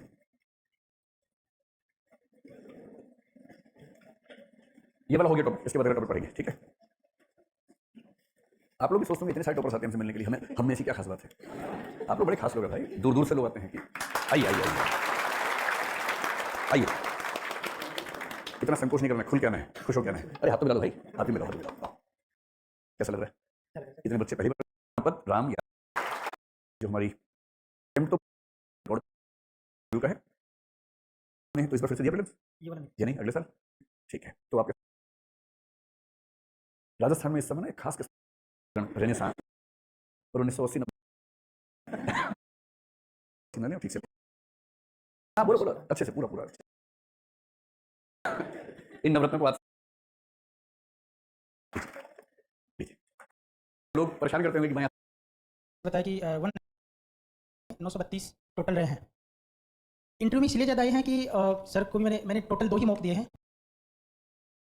आपकी जो सोच है, आप यकीनन आप ऑफिसर बन के इस सोच को आगे लेके जाए, उनका ये लास्ट कमेंट था। हम चाहते ज़्यादा से ज़्यादा लोगों तक इस सोच को फैलाएँ। लेकिन दरअसल सही मायनों में देखो सोच ये है, आप सबको इतना संदेश देने का मैं पहले तो एक बार तू दे ले, एक बार फिर से भर दिया, फिर से दूसरा अटेम्प्ट भी दिया, फिर 2-2 3 मार्क्स से रुका, पहला रुका 3-4 मार्क्स से, फिर बोला अब इस बार हो जाएगा, फिर 6 मार्क्स से रुक गया। बोले ये क्या हुआ? एक साल में कुछ नहीं पढ़ा, फिर थोड़ा सीरियस फिर पढ़ने लगे, फिर पेपर वगैरह सॉल्व करने लगे वहीं खुद से ही रहते हुए, फिर जाके प्री निकला, प्री निकल गया। चलो अभी मेंस, अब फिर सच बता रहा हूँ, प्री का रिजल्ट आने के बाद में फिर मेंस की तैयारी शुरू करी मैंने। तो फाइनेंस किया, प्रोडक्शन बहुत अच्छा ऑर्गेनिक था, लेकिन 3 साल का क्राइटेरिया होता है कि 3 साल बाद ही आपको ऑर्गेनिक का सर्टिफिकेशन देंगे। लेकिन भैया हमें तो कहाँ इतना इंतजार था 3 साल। घर वाले बोले कि बिका कितने पैसे आए, इतना खर्चा, तो वो हम मध्यम वर्गीय किसान परिवार वो नहीं झेल सकते इन चीज़ों को। फिर मेरे बड़े भैया बी आर यादव उन्होंने अलग हैं, उनसे अपेक्षाएं भी अलग हैं। आज़ाद हुआ सिविल सर्वेंट से पब्लिक सर्वेंट, तो आज़ादी से पहले तो उस पर का गबन कर लेता है, मिस अप्रोप्रिएशन करता है, सरकारी संपत्ति को अपने हित में यूज करता है, तो सेक्शन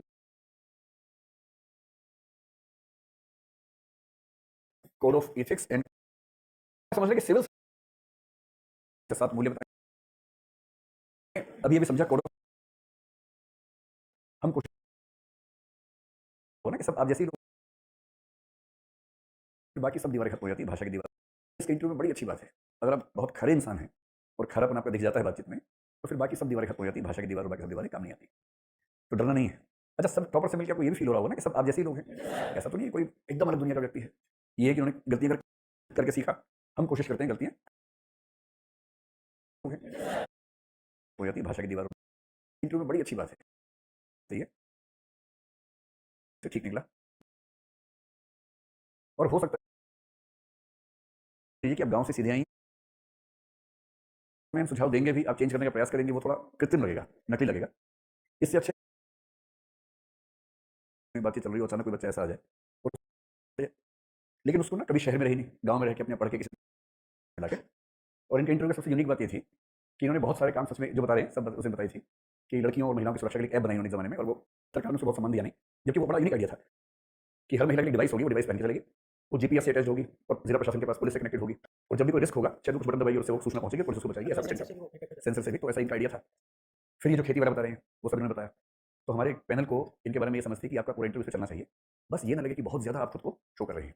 तो सुझाव ये दिया था कि हल्का हल्का बताओ, फिर उनको क्वेश्चन दो ज़्यादा, थोड़ा हिंट देके जिज्ञासा पैदा करके पूछो, फिर वो उचक के पूछे फिर क्या हुआ, फिर क्या हुआ, तो संवाद बेहतर तरीके से होगा। अपनी तरफ से ज़्यादा बोलना ठीक नहीं होगा।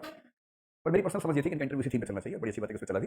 और यूपीएससी के मेंबर्स भी खोजते हैं ऐसे लोगों को जिनसे बात करके लगेगी बहुत जेन्युइन लोग हैं और बनेंगे सिविल सेवक, तो सच में कुछ कमाल करेंगे। तो ये इनसे बात करके आपको समझ में आ गया होगा, हमें उस दिन समझ में आया था और यूपीएससी को बीच में समझ में आ गया। तो ये बहुत महत्वपूर्ण बात है। हाँ, अब आपका मोटिवेशन लेवल हो गया ना। देखिए यूपीएससी बहुत इंटरेस्टिंग बात है, अगर इंटरव्यू में समझ में आ जाए कि व्यक्ति जेन्युइन है, तो फिर ना भाषा, ना करंट अफेयर्स, ना इंजीनियरिंग, ना बैकग्राउंड, कुछ नहीं पूछते थे। और ऐसा एक केस और है, सीकर का शायद वो केस था, करीब 15 साल पहले का है, आपको बताता हूँ। मॉक इंटरव्यू में ले रहा था और एक लड़की का मॉक इंटरव्यू था, तो हम 3 लोगों का पैनल था। वो आई और हमने ऐसा इंटरव्यू कभी नहीं लिया जिंदगी में, उसे कुछ भी नहीं पता था। मेंस निकाल के आई थी 2 वैकल्पिक विषयों से, लेकिन उसको ना कभी शहर में रही नहीं, गाँव में रह के अपने पढ़ के किसी तरह से एग्जाम निकाला और इंटरव्यू के लिए आई। व्यक्तित्व जरा भी पॉलिश नहीं था, एकदम रॉ, जैसा गाँव का बच्चा होता है, एकदम गाँव के स्टाइल से बात करना, वैसी भाषा, वैसी शैली। उसको बिल्कुल ही अंदाजा नहीं है कि नमस्ते भी कैसे करनी है, बैठना भी कैसे है। तो हम चौंक गए कि जब इतने सारे पॉलिश लोगों के बीच में बातचीत चल रही हो, अचानक कोई बच्चा ऐसा आ जाए। और उसका इंटरव्यू कब था? अगले दिन था यूपीएससी में। ये भी नहीं था कि 1 महीना है तो हम बहुत मेहनत कर लें। तो हम लोगों ने काफ़ी सोचा, उसके बाद उसको बुला के सुझाव क्या दिया कि तुम जैसी हो ठीक वैसे ही जाओ, कोई चेंज नहीं करना है।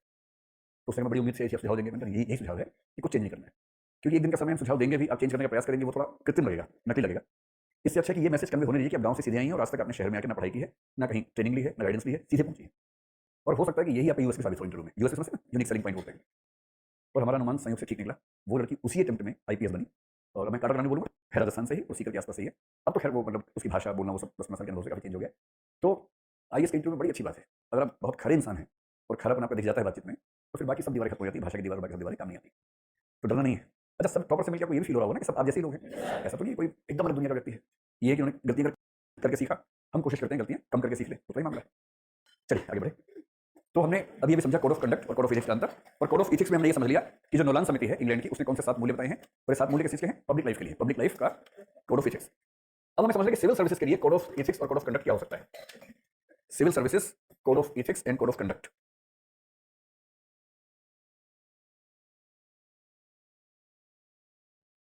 देखिए जब भारत आजाद हुआ, सिविल सेवाएं उससे पहले से थी, उसके बाद आई थी, पहले से थी। तो सिविल सेवाओं में code of conduct, proper code of conduct तो एक डॉक्यूमेंट के रूप में नहीं था पहले, लेकिन जब से सिविल सेवाओं की शुरुआत हुई तब से सरकार के सामने दिक्कत थी ही कि सिविल सर्वेंट्स कुछ गलत काम ना करें। तो पहले आज़ादी से पहले बिफोर 1947 एक डॉक्यूमेंट नहीं था, लेकिन बीच बीच में नए नए रूल्स निकलते रहते थे। जैसे कभी रूल निकल गया कि आप प्रॉपर्टी को खरीदना बेचना उसके रूल्स क्या होंगे। फिर मनी लेंडिंग, उस समय बहुत सारे लोग क्या करते थे, पैसा उधार पे देके कलेक्टर साहब ने पैसा उधार दे रखा है, इंटरेस्ट वसूलने के लिए भेज दिया 4 पुलिस वालों को। तो भाई आप कलेक्टर हो तो आप पैसा उधार देके ब्याज वसूलेंगे, वो सब काम नहीं करना है आपको। इस तरह से बहुत सारी बातों में इनको रूल्स बनाए जाते थे कि प्रॉपर्टी खरीदने बेचने के नियम क्या है, पैसा उधार देने की प्रक्रिया आपकी क्या है, आप कोई बिजनेस एक्टिविटी नौकरी के साथ नहीं कर सकते हैं। इस तरह के रूल्स अलग अलग निकलते थे। ऐसे 10-12 रूल्स निकले हुए थे बिखरे बिखरे से, कोई एक कोड ऑफ कंडक्ट उसमें नहीं। फिर ठीक उस समय आज़ादी से पहले आपको पता है कि 1860 में एक किताब बनी थी जिसका नाम था आईपीसी। आईपीसी में भी कुछ सेक्शंस ऐसे थे जो सिविल सर्वेंट्स पर, पब्लिक सर्वेंट्स पर लागू होते थे। जैसे एक सेक्शन 409 था जो अब हट गया है। प्रिवेंशन ऑफ करप्शन एक्ट जब हमने 1988 में चेंज किया तो उस समय सेक्शन को हटा दिया। इसको बोलते हैं criminal breach of trust bye a public servant. यानी अगर कोई पब्लिक सर्वेंट कोई सरकारी संपत्ति का गबन कर लेता है, मिसअप्रोप्रिएशन करता है, सरकारी संपत्ति को अपने हित में यूज करता है, तो सेक्शन 409 आईपीसी का उस पर लगता था। अब ये सेक्शन हट गया है, रिपील हो गया है। अब इस सेक्शन को कहां लेके चले गए, प्रिवेंशन ऑफ करप्शन एक्ट में लेके चले गए। तो आजादी से पहले हमारे पास क्या था, बहुत सारे बिखरे बिखरे रूल थे आईपीसी में सेक्शन 161 से 165 जो है उनका संबंध सिविल सर्वेंट्स के पब्लिक सर्वेंट्स के साथ ही है। अगर वो कोई गलत हरकत करते हैं तो उनके खिलाफ क्या एक्शन हो सकते हैं उसका जिक्र वहां पर दिया। फिर क्या हुआ, जब भारत आजाद हुआ तो ये लगने लगा कि भाई अब तो हमारी अपनी सिविल सर्विसेज हैं। अब सिविल सर्विसेज की मर्यादाएं भी अलग हैं, सपने भी अलग हैं, उनकी अपेक्षाएं भी अलग हैं, कल्याणकारी राज्य है तो हमें कुछ और बेहतर नियम बनाने चाहिए। तो होते होते 1947 में सबसे पहले बना प्रिवेंशन ऑफ करप्शन एक्ट। आपको मैंने बताया था कि 1900 हुआ था, बना कब था, 1947 में। तो प्रिवेंशन ऑफ करप्शन एक्ट कह सकते हैं कि पहला ऐसा कानून था जो सीधे सीधे सिविल सर्वेंट्स के या पब्लिक सर्वेंट्स के गलत आचरण को रोकने का प्रयास था। और ये पर्याप्त नहीं था, और कानूनी उपाय अपनी जगह है, कोड ऑफ एथिक्स अपनी जगह होता है। 1964 में पहली बार ऐसी एक्टिविटी हमारे देश में दिखाई पड़ती है, और उस समय एक जो समितियां थी उन समितियों के रिकमेंडेशन के बेस पे हमने पहली बार एक कोड बनाया। और 1964 में जो कोड बनाया उसको बोलते हैं central civil services conduct rules. Central civil services conduct rules, conduct को लिखते हैं ब्रैकेट में 1964। इसका मतलब है केंद्र की जितनी भी सिविल सेवाएं हैं, ध्यान रखना आईएएस, आईपीएस और आईएफएस सेंट्रल सर्विस नहीं है, वो ऑल इंडिया सर्विस है। सेंट्रल सर्विस का मतलब है वो सर्विस जिसमें सिलेक्शन भी केंद्र करेगा, ट्रेनिंग भी केंद्र देगा, नियुक्ति भी केंद्र करेगा, सैलरी भी केंद्र देगा, पेंशन भी केंद्र देगा, सब कुछ केंद्र करेगा, ट्रांसफर भी केंद्र करेगा। तो आईएएस आईपीएस छोड़ के आपकी जो बाकी सर्विसेज हैं सिविल सर्विसेज में वो सब क्या है, सेंट्रल सर्विसेज हैं। जैसे आईआरएस है, जैसे विदेश सेवा है, जैसे रेलवे की सर्विसेज है, डिफेंस सर्विसेज, वो सब सेंट्रल सर्विसेज हैं। तो central civil services conduct rule CCS rules को बोलते हैं शॉर्ट में। जब ये बन गया तो मान लिया गया कि ऑल इंडिया सर्विस पे भी यही अप्लाई हो जाएगा, और कई स्टेट्स ने अपने स्टेट सर्विस पे भी इसको अप्लाई कर दिया। पर फिर भी थोड़ा अलग करने के लिए 1968 में all India services conduct rules बनाए गए, जो लगभग यही रूल्स थे, कोई ऐसा अंतर नहीं था, लेकिन अलग से नाम बन गया all India services conduct rules 1968। इन रूल्स में कोड ऑफ कंडक्ट है, कोड ऑफ एथिक्स नहीं है, यानी मूल्य नहीं बताए हैं, सीधे सीधे बताए क्या कर सकते हैं क्या नहीं कर सकते हैं, इस रूप में इनका जिक्र है। उसके बाद इस पर एक अमेंडमेंट और हुआ है, 2014 में all India services conduct rules में अमेंडमेंट हुआ है। और जो all India service conduct rules में अमेंडमेंट हुआ, इसमें उन्होंने शुरुआत में कोड ऑफ एथिक्स भी जोड़ दिया है, और कोड ऑफ कंडक्ट तो है ही, पहले भी था अब भी है। कोड ऑफ एथिक्स भी जोड़ दिया है पहली बार, और कोड ऑफ कंडक्ट पहले भी था, वो तो है ही। तो ये जो मैंने पूरी बात बताई, अब इसमें एक तथ्य बता रहा हूं, फिर मुझे बताइए सारी बात समझ में आ रही है कि नहीं आ रही है। अभी तक जो मैंने बताया कि 1964 से पहले अंग्रेजों के समय में कई अलग अलग रूल्स थे, ठीक, और आईपीसी के कुछ सेक्शन थे जो सिविल सेवाओं या पब्लिक सर्विसेज के मिसकंडक्ट को रोकने का प्रयास करते थे। 1947 में प्रिवेंशन ऑफ करप्शन एक्ट बना, 1964 में पहली बार सिविल सर्विस कंडक्ट रूल्स बने, central civil service conduct rules बने, 1968 में all India service conduct rules वैसे के वैसे कॉपी कर लिए गए, 2014 में ऑल इंडिया सर्विस में अमेंडमेंट हुआ रूल्स में, उसमें कोड ऑफ एथिक्स भी शामिल कर लिया गया। इस बीच में एक बात और समझनी है, ऐसा नहीं है कि एथिक्स के कोड के लिए केवल कोड ऑफ कंडक्ट पर सीमित रहना है, अलग से प्रावधान भी आते हैं। जैसे 3 प्रावधान आप देखेंगे 1964 से आज के बीच में आए हैं जो इसमें नहीं लिखे हैं पर अलग से शामिल हुए हैं। जैसे एक है post act, prevention of sexual harassment eight workplace act बोलते हैं, कार्यस्थल पर यौन उत्पीड़न की रोकथाम अधिनियम। अब पोस्ट एक्ट लिखिए, सीधा ऐसे लिखिए परीक्षा में, बस एक्ट को हिंदी में कर दीजिए पोस्ट एक्ट, ऐसा कर दीजिए, पोस्ट देवनागरी मत लिखिएगा, ऐसे लिखिए। आप परीक्षा में ऐसे लिख सकते हैं आराम से, इस तरह से, ठीक है। तो पोस्ट एक्ट क्या कहता है कि वर्क प्लेस पर किसी भी महिला के साथ सेक्सुअल हरासमेंट किसी रूप में ना हो। क्या इसको भी हम कोड ऑफ कंडक्ट का हिस्सा मानेंगे नहीं मानेंगे? मानेंगे। और ये कोड ऑफ कंडक्ट में ऐसे लिखा हुआ नहीं है, एक एक्ट में लिखा हुआ है।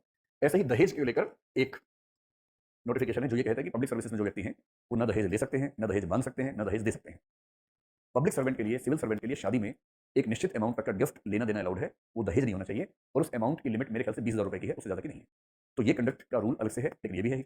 एक तीसरा है जो आज से केवल 10-12 साल पहले आया है, वो ये है कि 14 साल तक के बच्चे को कोई भी पब्लिक सर्वेंट अपने घर में डोमेस्टिक हेल्प के लिए नहीं रख सकता है। 14 साल से कम उम्र के बच्चे को कोई भी पब्लिक सर्वेंट अपने घर पर घरेलू कार्य के लिए नहीं रख सकता है। ये बात सिविल सर्वेंट्स के मामले में, पब्लिक सर्वेंट्स के मामले में कोड ऑफ कंडक्ट के खिलाफ है। आम आदमी के मामले में इसको हम उतना सीरियसली नहीं फॉलो करते, लेकिन सिविल सर्विसेज में दिक्कत की बात हो सकती है। अब अगर हम कंडक्ट रूल्स और कोड ऑफ एथिक्स के कुछ पॉइंट ध्यान कर लें तो आपका जो भी प्रश्न है सॉल्व हो जाएगा इस पूरे टॉपिक से, ठीक। तो code of ethics for civil services, जब ये प्रश्न आएगा तो क्या बोलना है, अलग से कोड ऑफ एथिक्स लिखा हुआ नहीं था तो लिखिए 1964 और 1968 में अलग से कोड ऑफ एथिक्स लिखा हुआ था, किंतु 2014 में कौन से रूल्स में, all India services conduct rules में पहली बार कोड ऑफ एथिक्स शामिल किया गया है। ये बैकग्राउंड याद है आप लोगों को? तो सिविल सर्विसेज के लिए कोड ऑफ एथिक्स पहली बार 2014 के अमेंडमेंट में शामिल हुआ है, तो उसके बेस पर कुछ वैल्यूज बन सकते हैं। सारी वैल्यूज वही जो पहले सबको पता है, फिर भी 7 वैल्यूज का नाम लिख लीजिए, कौन-कौन सी वैल्यूज है, 2-3 चीजें उसमें नहीं लगेंगी आपको, बाकी सब वही है जो टॉपिक नंबर 3 में पढ़ चुके हैं। सबसे पहली वैल्यू वो लोग बोलते हैं इंटेग्रिटी एंड ऑनेस्टी, एक नहीं दो का जिक्र करते हैं। तो प्रत्येक सिविल सर्वेंट को सत्यनिष्ठा और ईमानदारी का ध्यान रखना है, ये है नंबर 1 पर। नंबर 2 पर वो कहते हैं कि पॉलिटिकल न्यूट्रलिटी, जिसको हमने क्या कहा था, नॉन पार्टिजनशिप, तो आप लिखिए नॉन पार्टिजनशिप या पॉलिटिकल न्यूट्रलिटी। सिविल सर्वेंट को किसी भी राजनीतिक दल के साथ लगाव या दुराव नहीं रखना है, उसके लिए सभी राजनीतिक दल समान होने चाहिए, बराबर होने चाहिए। तीसरा, 2 मूल्यों को फिर से मिला दिया है, ट्रांसपेरेंसी एंड अकाउंटेबिलिटी। आप कुछ भी करेंगे परीक्षा में, कुछ ना कुछ चीजें मिस होंगी, सब गड़बड़ हो जाएगा, फिर अपने मन से जो लिख के आएंगे वही सबसे अच्छा आंसर होगा। ट्रांसपेरेंसी एंड अकाउंटेबिलिटी, यहां तक एक भी नई चीज नहीं आई है, आपको सारी बातें पहले से पता है। कुछ नई चीजें आएंगी, जैसे true sense of professionalism. True sense of professionalism, आप इन सब शब्दों को हिंदी में लिख पाएंगे यहां तक? ये चौथा पॉइंट नया है। तो प्रोफेशनलिज्म का मतलब है व्यावसायिकता, तो इसको आप कह सकते हैं उच्च स्तर की व्यावसायिकता। देखो प्रोफेशनलिज्म शब्द का ना मतलब कुछ लोग इस रूप में लेते हैं कि बहुत गंदे लोग हैं, बहुत व्यावसायिक हैं, बहुत प्रोफेशनल हैं, तो उच्च स्तर की व्यावसायिकता। और जब हम यहाँ प्रोफेशनलिज्म की बात करते हैं तो उसका मतलब एक अच्छे सेंस में होता है। इसका मतलब क्या होता है, एक अच्छा प्रोफेशनल कौन है, उसमें 2-3 गुण दिखेंगे आपको। जैसे कोई डॉक्टर है मान लीजिए, कोई वकील है, कोई सीए है। एक अच्छा डॉक्टर वो है जो अपने काम को लेकर बहुत कमिटेड है, उसको अच्छा डॉक्टर बनने के लिए जितनी रिसर्च करनी, जितना पढ़ना है, आपके कहे बिना वो लगातार खुद को अपडेट करता रहेगा, पढ़ता रहेगा, पढ़ता रहेगा। फिर जो प्रोफेशनल कोड ऑफ कंडक्ट है उसका ठीक से सम्मान करेगा। आप उससे मिलने जाएंगे, अपनी फीस लेगा, पहले से बताएगा मेरी फीस इतनी है, वो ये नहीं कह रहा कि मैं झूठ बोल रहा हूँ। अगर आपको नहीं अच्छा लगता तो बताइए, पर यदि आप मेरे पास आएंगे तो मेरे प्रोफेशनल एटिकेट्स हैं, प्रोफेशनल इंटीग्रिटी, मैं उसका सम्मान करूंगा। और फिर आपको ठीक करने के लिए वो एड़ी चोटी का जोर लगा देगा, क्योंकि उसने आपसे फीस ली। ये है ट्रू सेंस ऑफ प्रोफेशनलिज्म। यदि आपको आईएएस के रूप में सरकार ने वेतन दिया है, सरकार ने बुलाया नहीं था आपको, आप खुद गए थे फॉर्म भर के एग्जाम देके, वेतन कितना पता था, सुविधाएं कितनी पता था आपको, आप गए हैं। अगर आ गए हैं सरकारी नौकरी में, तो फिर जो जिम्मेदारियां हैं वो ठीक से निभानी है। और जिम्मेदारियों को ठीक से निभाने के लिए अपने व्यक्तित्व में जो विकास करने की जरूरत है वो लगातार करते रहना है, जिसको हम एनलाइटनमेंट ऑफ कॉन्शियस कह रहे थे। ठीक है, तो ट्रू सेंस ऑफ प्रोफेशनलिज्म का मतलब क्या होता है, अपनी क्षमताओं को बढ़ाते रहना और पूरी ईमानदारी के साथ अपनी व्यावसायिक जिम्मेदारियों का निर्वाह करना। ये चीज नंबर 5 पर है, जो गोपनीय सूचनाएं हैं उनकी गोपनीयता का सम्मान करना। गोपनीयता का सम्मान करना, ये केवल वो सूचनाएं हैं जो ट्रांसपेरेंसी के मूल्य में नहीं दी जा सकती हैं, और ऐसी कई सूचनाएं होती हैं। कल आरटीआई पढ़ेंगे तो मैं आपको बताऊंगा कि आरटीआई के तहत कौन कौन सी सूचनाओं को गोपनीयता के रूप में क्लासिफाई करने का ऑप्शन आज भी हमारे पास होता है। फिर यदि आपने भारतीय संविधान के आर्टिकल 19(2) पढ़ा हो, 19(1) बताता है कि कौन कौन सी स्वाधीनताएं हैं, 19(1) A B C D E वो सब, और 19(2), 3, 4, 5, 6 क्या बताते हैं, उन पर रीजनेबल रिस्ट्रिक्शंस क्या क्या है। 19(2) बताता है कि व्यक्ति की स्वाधीनता पर कौन कौन से रिस्ट्रिक्शंस हमारे ऊपर है। लगभग वो सारी बातें यहाँ पर लिखी हैं, और लिखा है रक्षा करना, निम्नलिखित की रक्षा करना। किसकी रक्षा करना? भारत की संप्रभुता और अखंडता। तो यदि आप सिविल सर्वेंट हैं तो सबसे पहले भारत की संप्रभुता और अखंडता की रक्षा करना आपका काम है। दूसरी बात, लोक व्यवस्था यानी कि पब्लिक ऑर्डर, इसकी सुरक्षा करना ये भी आपकी जिम्मेदारी है। एक है डिसेंसी, एक है मोरालिटी, तो नैतिकता और शालीनता। तो नैतिकता और शालीनता का ध्यान रखना ये भी आपकी जिम्मेदारी है। मोटे तौर पर ये सब मूल्य लिखे हुए हैं और India services code of conduct 2014 के पहले पृष्ठ पर, जिसको आप कोड ऑफ इथिक्स कह सकते हैं। अगर ऐसा प्रश्न है तो क्या आप 150 लिख पाएंगे इसके बारे में? इन सब मूल्यों से वाकिफ हैं ही, है ना? अब आइए इसके बाद, और वो ये है कि कोड ऑफ कंडक्ट क्या है। ये तो कोड ऑफ इथिक्स हो गया। Code of conduct for civil services फिलहाल क्या है हमारे देश में, और इसमें कुछ नहीं करना है। 1964 का जो कोड है और 1968 जो 2014 में संशोधित हुआ, वो दोनों एकदम एक जैसे हैं। उसमें जो बातें लिखी हैं बता देनी है आपको। 1964 वाला कौन सा था? Central civil services conduct rules. और 1968 और 2014 वाला कौन सा है? All India services conduct rules. ठीक है, ये पेपर जो टॉपिक है ना थोड़ा सा उबाऊ है, क्योंकि इसमें तथ्य ज्यादा है, इसमें कंसेप्ट कम है, और मैं चाह के भी ऐसा नहीं कर सकता कंसेप्ट बना दूं इसको, इसमें आपको पढ़ना ही पड़ेगा। और ये जो नाम आ रहे हैं इनकी बहुत वैल्यू है। अगर परीक्षा में आपसे पूछे कि सिविल सेवकों के लिए आपकी राय में क्या आचरण संहिता होनी चाहिए, और आप उसके जवाब में लिखें कि केंद्रीय सिविल सेवा आचरण संहिता 1964 और अखिल भारतीय सेवा आचरण संहिता 1968 को आधार बनाएं, तो निम्नलिखित बिंदु प्रस्तावित किए जा सकते हैं। ये लिखते ही आपका एक नंबर बढ़ गया मान लीजिए। तो ये जो तकनीकी सूचनाएं हैं इनका इस्तेमाल ठीक तरीके से करना है। और हर 5 लाइन के बाद क्या लिखना है? द्वितीय प्रशासनिक सुधार आयोग, बीच में उसको ले ही आना है किसी तरह से, जैसे लाना पड़े ले ही उसको। इसमें इतनी बातें लिखी, पूरी किताब लिखी हुई है, कितना पढ़ेंगे आप? तो उसको सिंप्लीफाई करने के लिए इसको हम 4 भागों में बांट सकते हैं। इस कोड ऑफ कंडक्ट में 4 तरह की बातें बताई गई हैं। आप चारों के बारे में 4 बातें जानते हैं तो हो गया कोड ऑफ कंडक्ट, मतलब काफी आपके लिए। कोड ऑफ कंडक्ट को हम 4 हिस्सों में ब्रेक करके समझेंगे। पहला है व्यक्तिगत जीवन, यानी कि पर्सनल लाइफ में सिविल सेवक को क्या क्या ध्यान रखना है। उसके बाद है पब्लिक लाइफ में उसे क्या क्या ध्यान रखना है, सार्वजनिक जीवन में क्या क्या ध्यान रखना है। उसके बाद है कार्यालयीय जीवन में, ऑफिशियल लाइफ में, जब वो ऑफिस में है या ऑफिस के लोगों के साथ है तो उसे क्या ध्यान रखना है। और चौथी बात, वित्तीय पक्ष, वित्तीय पक्षों में उसे किन बातों का ध्यान रखना है। इन 4 आधारों पर आप 4-4, 5 बातें दिमाग में रख लीजिए, तो उससे आपका काम आराम से चल जाएगा। व्यक्तिगत जीवन में क्या क्या लिखा हुआ है? सबसे पहली बात, एक से अधिक विवाह नहीं करने हैं।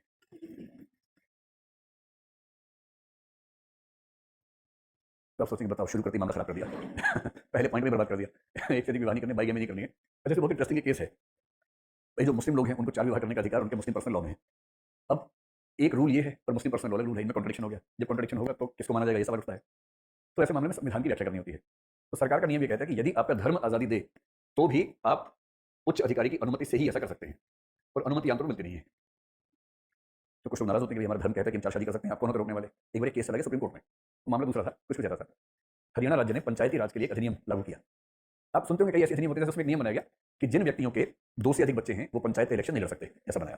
ठीक, अब ये कानून चल नहीं पाएगा सुप्रीम कोर्ट में, क्योंकि जब ये कानून आया कई के बच्चे पहले 4 थे, अब क्या 2 को मारेंगे? ये तो गलत हो गई ना। तो ऐसे में क्या करते हैं, जैसे आज की डेट है, बच्चे के जन्म की प्रक्रिया 9 महीने के आसपास की होती है, कल को मान लो डॉक्टर सर्टिफिकेट नहीं यहाँ 10 महीने लग गए, मान लो वैसा भी हो सकता है, तो थोड़ा सेफ रहते हुए 1 साल की डेट रहते हैं। जैसे मान लीजिए आज 2 जून है, ओह 2 जून की रोटी ध्यान रखना, आज 2 जून है ना, तो मान लीजिए 1 जून को कानून बनाया हमने, तो हम क्या लिखेंगे कि 1 जून से लागू हो रहा है, 1 जून 2024 तक जिनके बच्चे 2, 3, 4, 5, 8, 12, 15 जितने हैं उन्हें कोई दिक्कत नहीं है। लेकिन 1 जून 2024 को जिनके 2 या उनसे कम बच्चे थे, अगर उनके 2 से ज़्यादा बच्चे हो जाते हैं तो वो इलेक्शन नहीं लड़ सकेंगे। जब आप कानून ऐसा बनाएंगे तो उसको खारिज करना बड़ा मुश्किल है, क्योंकि जो पहले से 2 से ज़्यादा बच्चों के माता पिता है उनको परमिशन दे दी, क्योंकि कुछ कर नहीं सकते इस मामले में।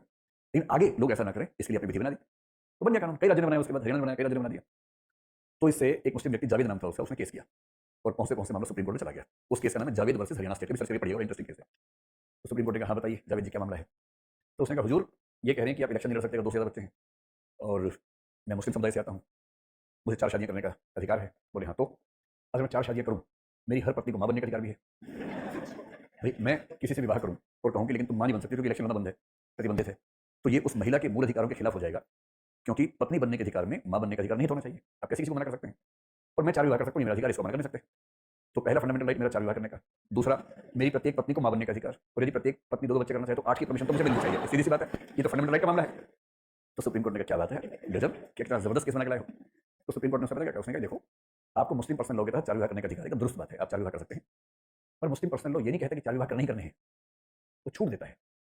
और यदि छूट देता है तो चॉइस है। और हरियाणा पंचायती राज अधिनियम ये नहीं कहता कि इलेक्शन लड़ना ही लड़ना है, वो ये कहता है कि आप चाहें तो लड़ सकते हैं, चॉइस है, और यदि लड़ना है तो ये नियम है। तो ना तो ये फंडामेंटली जरूरी है कि इलेक्शन लड़े, ना ये फंडामेंटली जरूरी है कि आप 4 शादियां करें। और राज्य को पूरी शक्ति है ये कानून बनाने की कि जनप्रतिनिधियों का बर्ताव ऐसा होना चाहिए, इसलिए जनप्रतिनिधि समाज में क्या क्या परमिशंस हैं उससे गवर्न ना हो, बल्कि इस बात से संचालित हो कि उसको कैसा होना चाहिए और अच्छा समाज बनाने के लिए उसकी भूमिका क्या होनी चाहिए। तो ये कह के उस केस को खारिज कर दिया, और उसके बाद से नियम यही है कि तीसरा बच्चा हुआ तो पंचायत इलेक्शन लड़ने का ऑप्शन खत्म। ये अच्छा हुआ कि बुरा हुआ? अच्छा हुआ, एकदम अच्छा हुआ। आगे थोड़ा पढ़ाई लिखाई का भी कर देना चाहिए कि इलेक्शन लड़ने के लिए कुछ तो पढ़ाई लिखाई की व्यवस्था कर दी जाए। बेशक ये करें कि एमएलए एमपी बनने के 6 महीने के अंदर आपको एग्जाम देना होगा, एग्जाम पास कर दिखाना होगा, इतना तो हो कि भाई आप, मतलब कई साल तो हम ये मानते हैं कि भाई एक देश जहाँ पढ़ाई लिखाई नहीं है आप किसी को लोकतांत्रिक अधिकार से कैसे वंचित कर सकते हैं, बात सही है।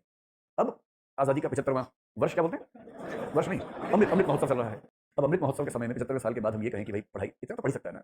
और जो व्यक्ति किसी इलाके का नेता बनना चाह रहा है, एमएलए बनना चाह रहा है, एमपी बनना चाह रहा है, उससे ये अपेक्षा क्यों नहीं कर सकते कि 1 साल जिंदगी का निकाल के पढ़ाई भी कर लो, पढ़ो। होना तो ये चाहिए कि उनसे ट्रेनिंग हो, एमएलए बनने के बाद सीधे जॉइनिंग में, जैसे मसूरी में ट्रेनिंग आई होती है, 6 महीने की ट्रेनिंग होनी चाहिए, और वो ट्रेनिंग हो पब्लिक पॉलिसी की, उसको पता हो कि संविधान क्या होता है, इकोनॉमी क्या होती है, क्या क्या शक्तियां आपके पास है, अगर आप ठीक से काम करेंगे तो आप अपने इलाके के लिए क्या क्या करवा सकते हैं, कौन सी समिति है, कलेक्टर से आपको क्या काम करवाना है, कैसे करवाना है, आपके हक क्या है, फाइल कैसे बनती है, कैसे कमेंट्स किए जाते हैं।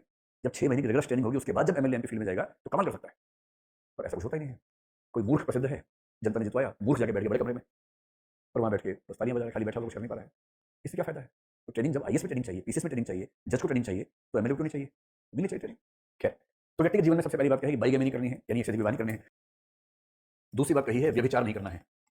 व्यभिचार होता है किसका हिंदी में एडल्ट्री। एडल्ट्री का मतलब है कि यदि आप विवाहित हैं तो किसी अन्य व्यक्ति के साथ आपका दैहिक संबंध नहीं होना चाहिए। पहले कानून भी था, अब कानून इस मामले में खत्म हो गया। पहले कानून पता क्या था, बहुत इंटरेस्टिंग कानून था हमारे आईपीसी में। वो कहता था, कैसे समझाएं आपको, यूं समझिए कि ये है मेल, ये है फीमेल, ठीक, ये मेल है मैरिड मेल, ये है अनमैरिड मेल, ये है मैरिड फीमेल, ये है अनमैरिड फीमेल, ठीक। अच्छा, अनमैरिड मेल अनमैरिड फीमेल अगर एडल्ट्स हैं, वयस्क हैं, तो उनके बीच में अगर प्रेम है तो कोई भी कानून क्यों रोकेगा उनको? वयस्क अगर हैं तो कोई क्यों रोकेगा? अलाउड है। मैरिड मेल मैरिड फीमेल यदि आपस में ही मैरिड हैं तो भी कोई दिक्कत नहीं है, सीधी सी बात है, तब दिक्कत का मतलब नहीं है। एक खास कानून हमारे देश में पता क्या था इसके अलावा, वो ये था, मैरिड मेल अगर अनमैरिड फीमेल से प्रेम करता है, अनमैरिड मेल अनमैरिड फीमेल से प्रेम करता है तो कोई समस्या नहीं, कोई समस्या नहीं थी। यानी अगर कोई विवाहित पुरुष किसी अविवाहित महिला से प्रेम में है तो दोनों में सहमति है, रजामंदी है, तो कानून बिल्कुल बीच में नहीं आता था। और एक खास कानून था, यदि विवाहित महिला है और विवाहित महिला के साथ उसके पति के अतिरिक्त कोई भी व्यक्ति, चाहे वो विवाहित हो चाहे अविवाहित हो, लाल रेखा का मतलब ये अपराध था। और इसमें यह था कि इस महिला पर केस नहीं चलेगा, इसको हमेशा निर्दोष माना जाएगा, इसको हमेशा दोषी माना जाएगा। जबकि किसी स्थिति में हो सकता है कि इसी ने उकसाया हो, ऐसा भी हो सकता है नहीं हो सकता ऐसा? क्यों जरूरी है कि हर मामले में पुरुष ही दोषी होगा? भाई किसी मामले में वो भी हो सकती है, जो सब संयोग की बात है, क्या सिचुएशन है। और साथ में एक बात लिखी थी कि केवल एक स्थिति में इस बात से बच सकते हैं, यदि इस महिला के पति ने परमिशन दी हो तो। कैसा कानून था सोचिए, अजीब किस्म का, तालिबानी किस्म का कानून। अच्छा, इसमें दिक्कत क्या थी, लोगों ने केस किया, सुप्रीम कोर्ट में मामला चला गया। अब लोग कह रहे हैं देखिए महिलाएं भोली भाली होती है, लोग उनको ना टारगेट करते रहते हैं, तो महिलाओं की सुरक्षा के लिए ऐसा कानून बनाया गया है ताकि अविवाहित और विवाहित जो शिकारी घूम रहे हैं आसपास वो किसी विवाहित महिला को परेशान न कर सके, इस भाव से बनाया गया। लेकिन इसमें कुछ महिलाओं की तरफ से तर्क आया कि अगर विवाहित पुरुष को विवाहित होने के बाद भी ये अधिकार है कि वो प्रेम कर सकता है। मान लीजिए कि 2 लोगों का विवाह ठीक नहीं चल रहा, तलाक की नौबत भी नहीं है, परिवार, गाँव, फूफा, मौसा सबने कहा कि तलाक नहीं देना है, साथ ही रहना है। तो कई लोग ठीक है कि घिसट रहे हैं साथ में, लेकिन अपनी ज़िंदगी जी रहे हैं अलग से भी। या वेश्यावृत्ति है, मान लीजिए कोई किसी का किसी रिलेशनशिप ऐसी है, तो कम से कम जेल नहीं जाना पड़ेगा। और विवाहित महिला की ज़िंदगी में अगर कोई दिक्कत चल रही है और वो किसी से प्रेम कर ले, तो वो तो बच जाएगी, जिससे प्रेम करेगी वो सब जेल जाते रहेंगे। तो मैंने कहा कि ये क्या बात हुई? अगर विवाह एक पवित्र समझौता है और पुरुष को आपने ये ऑप्शन दिया कि वो इसका सम्मान कर लेगा, जेल की ज़रूरत नहीं है, तो ये हक महिला को भी होना चाहिए या दोनों को ही होना चाहिए। और सुप्रीम कोर्ट ने इस ग्राउंड पर इस धारा को पूरी तरह से खारिज कर दिया। और अब ये बात 2-3 साल पहले की बात है। उसके बाद से अब कानूनन कोई दंड नहीं है। अब ये है कि यदि 2 लोग विवाहित हैं, तो वो अपने code of ethics, code of conduct के अनुसार जिएँ तो जिएँ। कानून उनको बाध्य नहीं करता कि वो एक-दूसरे को लेकर निष्ठा रखें, अलग होना चाहें अलग हों, अलग रहना चाहें अलग रहें, सेपरेशन रहें, तलाक लें, साथ रहें, ये उनकी निजी निष्ठा का मामला है, न कि कानून के डंडे का मामला है। अब ये स्थिति है। पर इसमें लिखा हुआ है, अभी भी लिखा हुआ है, व्यभिचार। व्यक्तिगत जीवन में तीसरी बात क्या ध्यान रखें? नशा नहीं करना है, नशीले पदार्थों का सेवन नहीं करना है।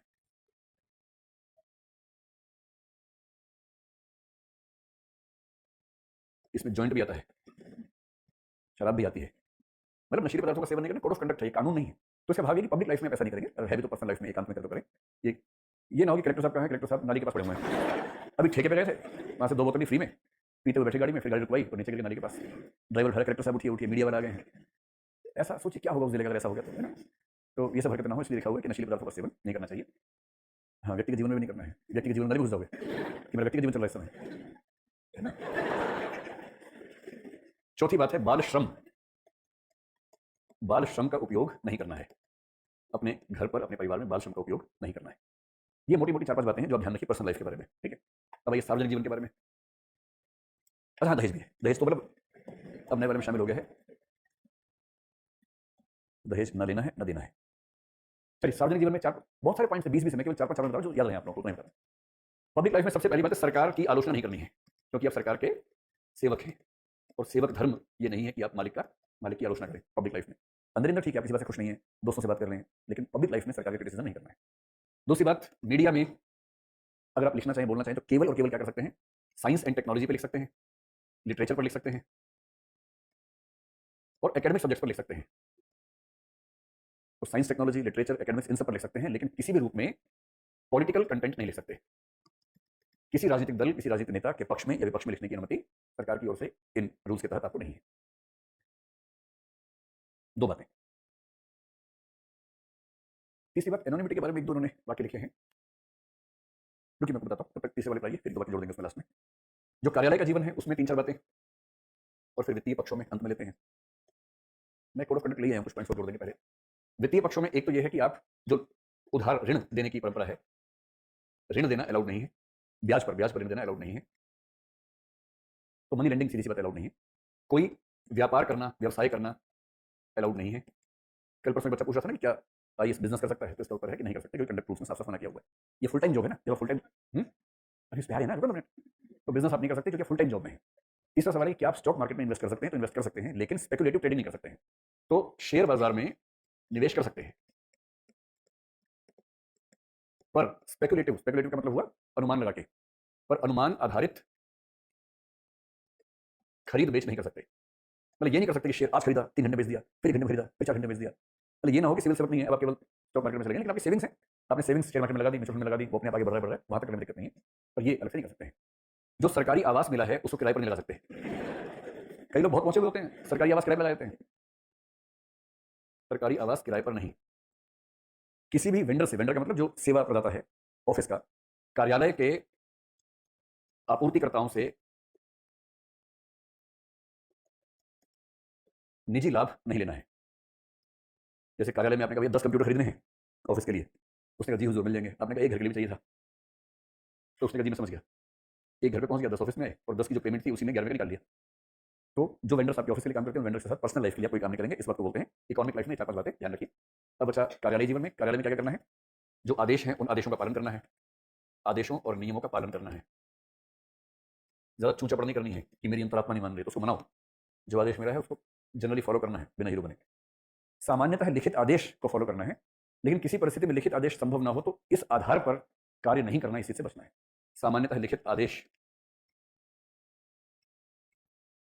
लिखित आदेशों ऑब्लिग निर्देशों का पालन आकस्मिक स्थितियों में इस आधार पर पलायन नहीं।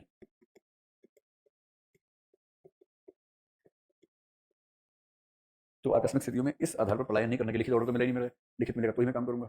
सामने दंगा हो गया, घर जल रहे हैं, और फिर लिखित ऑर्डर भेजो मेरे पास, पहले ऐसा नहीं करना है। तीसरी बात, यदि कोई डिस्प्यूट होती है तो कार्यालयीय विवादों के मामले में अदालत या अधिकरण, अधिकरण क्या होता है? ट्राइब्यूनल है। अदालत या अधिकरण तब तक नहीं जाना है जब तक कार्यालयीय नियमों के तहत समाधान संभव है। जब तक कार्यालयीय नियमों के तहत समाधान संभव है। एक दो पॉइंट्स और मैं इसमें से आपको छोटे छोटे बता देता हूं जो आप जोड़ सकते हैं।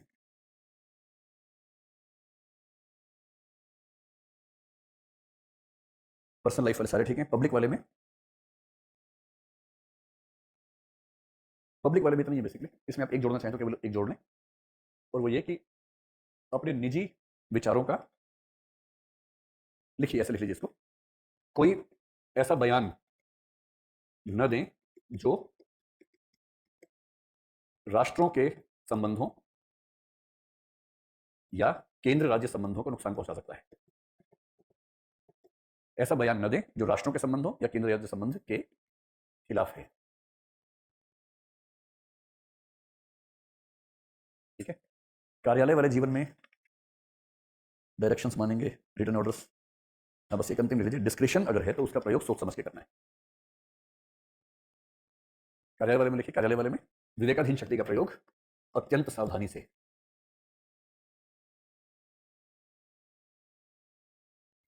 विवेकाधीन शक्ति का प्रयोग अत्यंत सावधानी से। पोष का जिक्र कर सकते हैं कि अपने ऑफिस में आपको ध्यान रखना है कि किसी महिला के साथ यौन उत्पीड़न ना हो। यौन उत्पीड़न आपकी जुरिसडिक्शन में किसी महिला कर्मी के साथ न होने पाए, इस बात का ध्यान रखें। इसमें हो गया शेयर बाजार, व्यापार, घर, सरकारी आवास किराए पे। बस ये अंतिम लिखिए कि किसी भी व्यक्ति से उपहार नहीं स्वीकार करना है, जो करप्शन का एक फॉर्म है ना। तो जिस व्यक्ति का ऑफिस से कोई संबंध है, कार्यालय से संबंधित व्यक्तियों से गिफ्ट नहीं लेना है।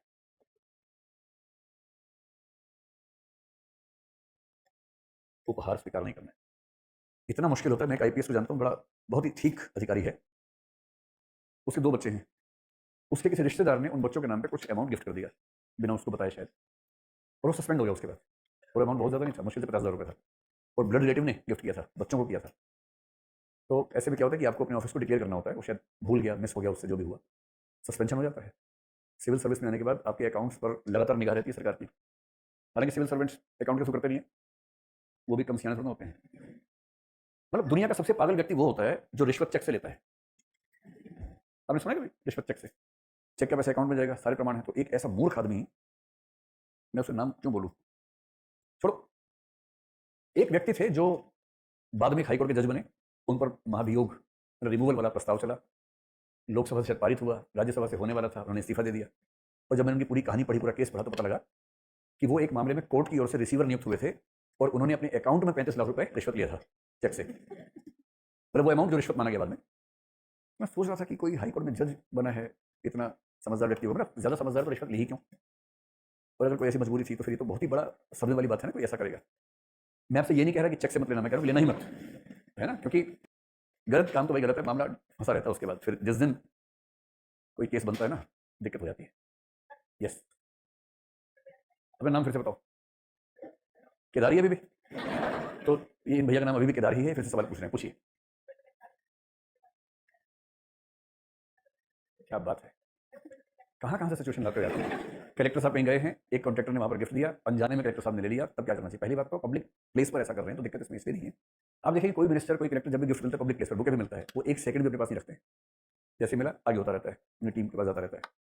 और जो अच्छे कलेक्टर्स हैं, किसी अनजान व्यक्ति को जैसे गिफ्ट लेके आते हैं, हाथ जोड़ देते हैं, गिफ्ट नहीं लेंगे आप, केवल बुके दे दीजिए मैक्सिमम, और बुके आपके साइड में चला जाता है।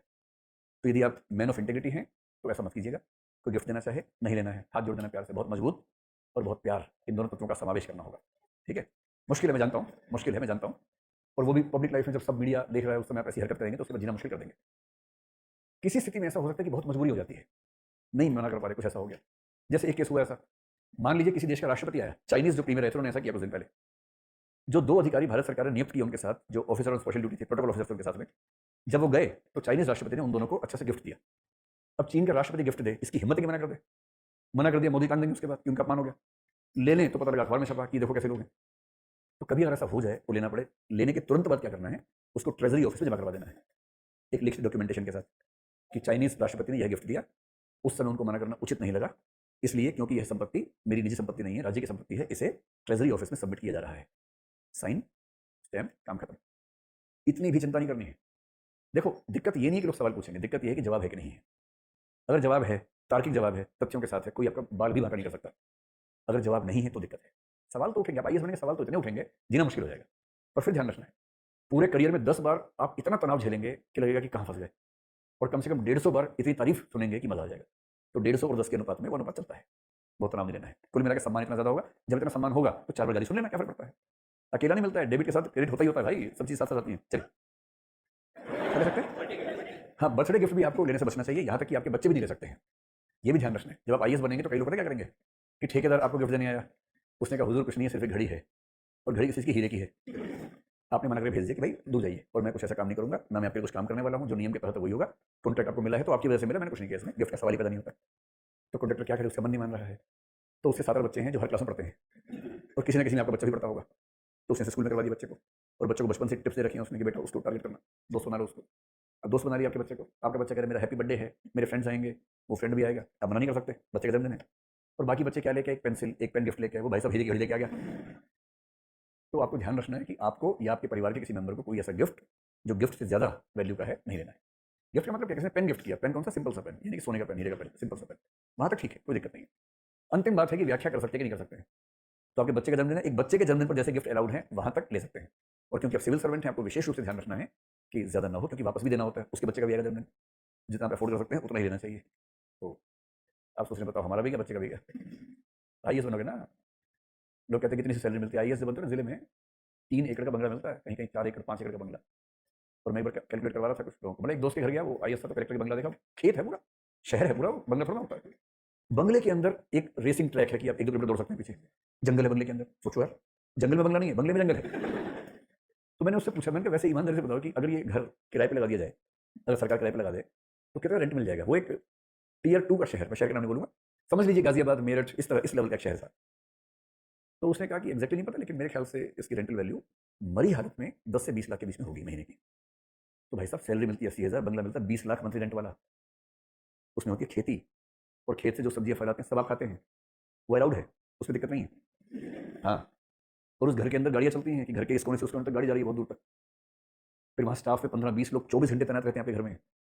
आपका घर जो है, उस घर का एक दरवाजा है जो खुलता है होम ऑफिस में, कैंप ऑफिस में, उस कमरे से बाहर निकलते ही आप घर में ही हैं, पर वो जो 1-2 कमरों का सेट है वो कैंप ऑफिस है, वहाँ 8-10 लोग लगातार ड्यूटी पे हैं, रात भर ड्यूटी पे रहते हैं 24 घंटे। उस दरवाजे के अंदर घुसते वहाँ से घर शुरू हो गया, फिर आपका परिवार है वहाँ पर, वहाँ कोई नहीं आएगा, आप अंदर से बाहर आएंगे जब भी आएंगे। हाँ, ये क्या छोटे बच्चों के वो जाके बैठ जाएंगे कुर्सी पे आपकी, तो सब उनको सैल्यूट करते हैं, छोटे सर, छोटी मैडम, ऐसे करते हैं। वो सब ड्रामा चलता है, उससे कोई अब कितना रोकेगा इन सब चीज़ों को, ये तो व्यावहारिक बात है। तो गिफ्ट नहीं लेना है भूल के भी, और गिफ्ट लेने की जरूरत क्या है यार, 8 एकड़ के घर में रहते हो, कौन गिफ्ट देगा आपको। और कोई ज़्यादा दे 3 बोरी भर के मूली भिजवा देना उसके पास, किलो हमारे खेत की मूली हो, और मस्त रहो। चलिए, code of ethics, code of conduct हो गया। उसके बाद जो 2-3 टॉपिक्स बचते हैं हमारे, अब जो बचे हैं छोटे छोटे टॉपिक्स बचे हैं, एक का नाम है सिटीजन चार्टर, एक का नाम है यूटिलाइजेशन ऑफ पब्लिक फंड्स, और एक का नाम है क्वालिटी ऑफ सर्विस डिलीवरी। एक छोटा सा टॉपिक है यूटिलाइजेशन ऑफ पब्लिक फंड्स।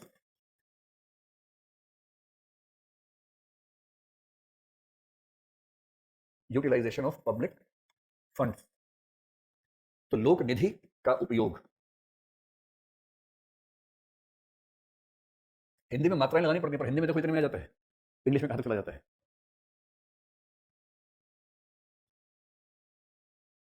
ये कुछ नहीं, टॉपिक बहुत बच्चों का टॉपिक है, हल्का सा ये तो समझ लेते हैं।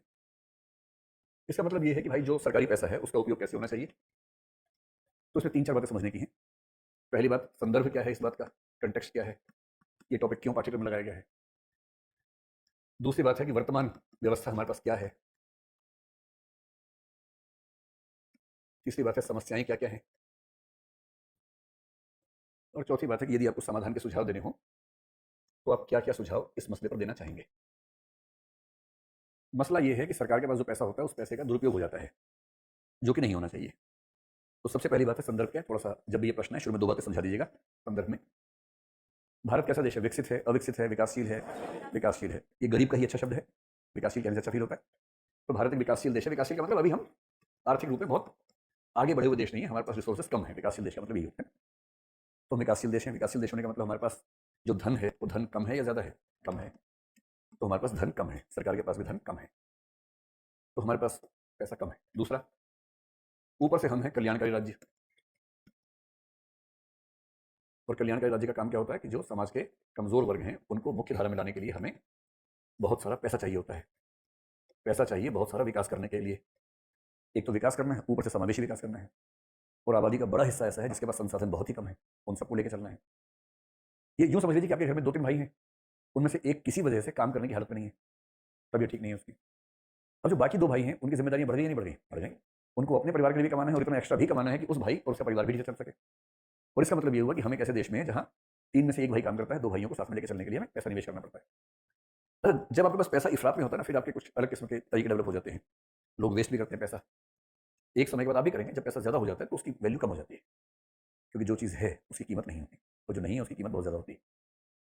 तो अगर हमारे देश के पास पैसा कम है, ऊपर से सबको साथ लेकर चलना, तो हमारे लिए बहुत महत्वपूर्ण क्या हो जाता है कि एक एक पाई का न केवल हिसाब रखें बल्कि बहुत सोच समझ कर खर्च करें।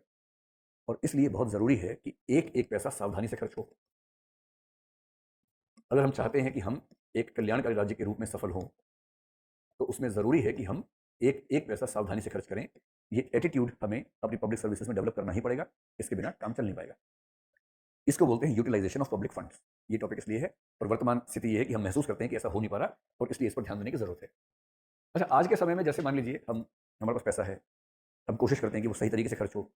हमारे पॉलिटिकल सिस्टम में ऐसे कौन-कौन से उपाय हैं कि हम पैसा सही तरीके से खर्च हो रहा है, इसे एसर्टेन कर सकें, इसे एंश्योर कर सकें? क्या-क्या तरीके हमारे पास हैं?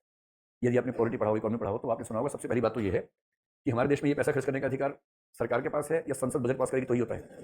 सबसे पहली बात है कि संसद जब तक बजट पास नहीं करेगी, और संसद में हमारे देश के लोकसभा के वो सब लोग हैं, मैं राज्यसभा की कीमत तो इसमें है नहीं बजट में, लेकिन मुख्य भूमिका लोकसभा की रहती है। लोकसभा का मतलब है देश के हर क्षेत्र का प्रतिनिधि उस सदन में है, वो सब मिलकर डिसाइड करते हैं कि पैसा कहाँ खर्च करना है।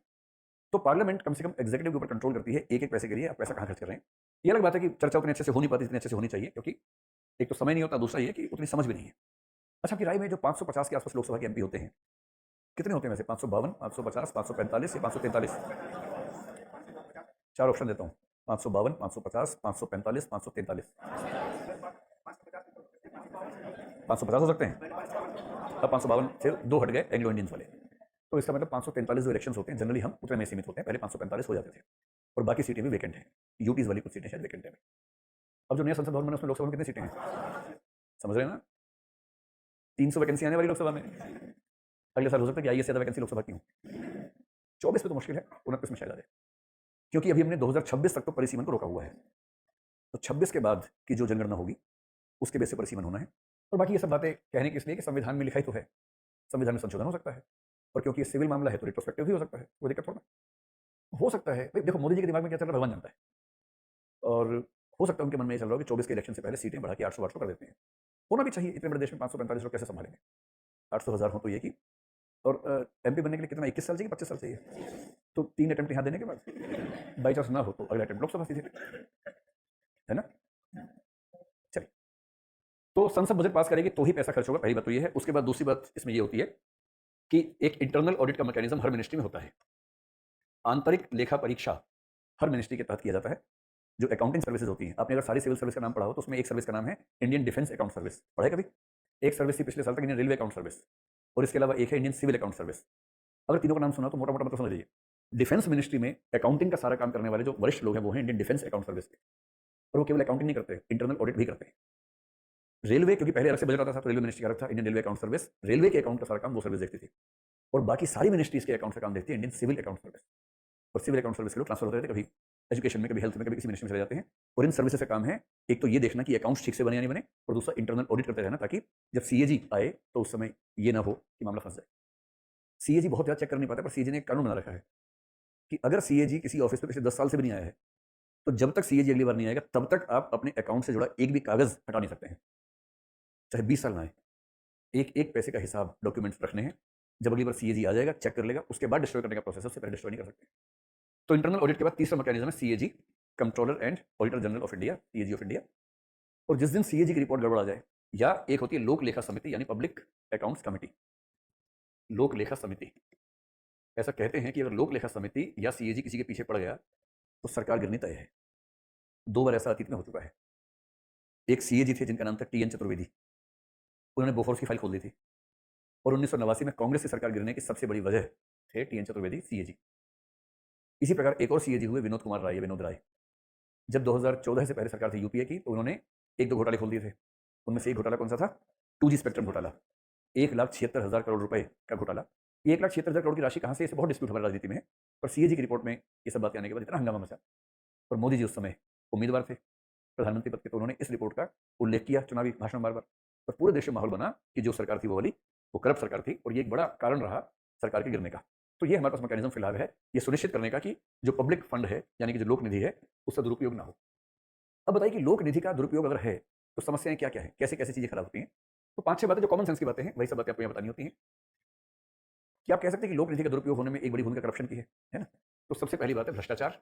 और भ्रष्टाचार में एक चीज होती है गबन, कि बहुत सारा ऐसा पैसा है जिसका गबन ही हो गया और लोक निधि जो जानी चाहिए थी किसी बेनिफिशियरी के अकाउंट में वो चलेगी किसी रिश्वतखोर आदमी के हाथ में। तो भ्रष्टाचार और गबन एक तो वो लीकेज है जिससे हमारा नुकसान होता है।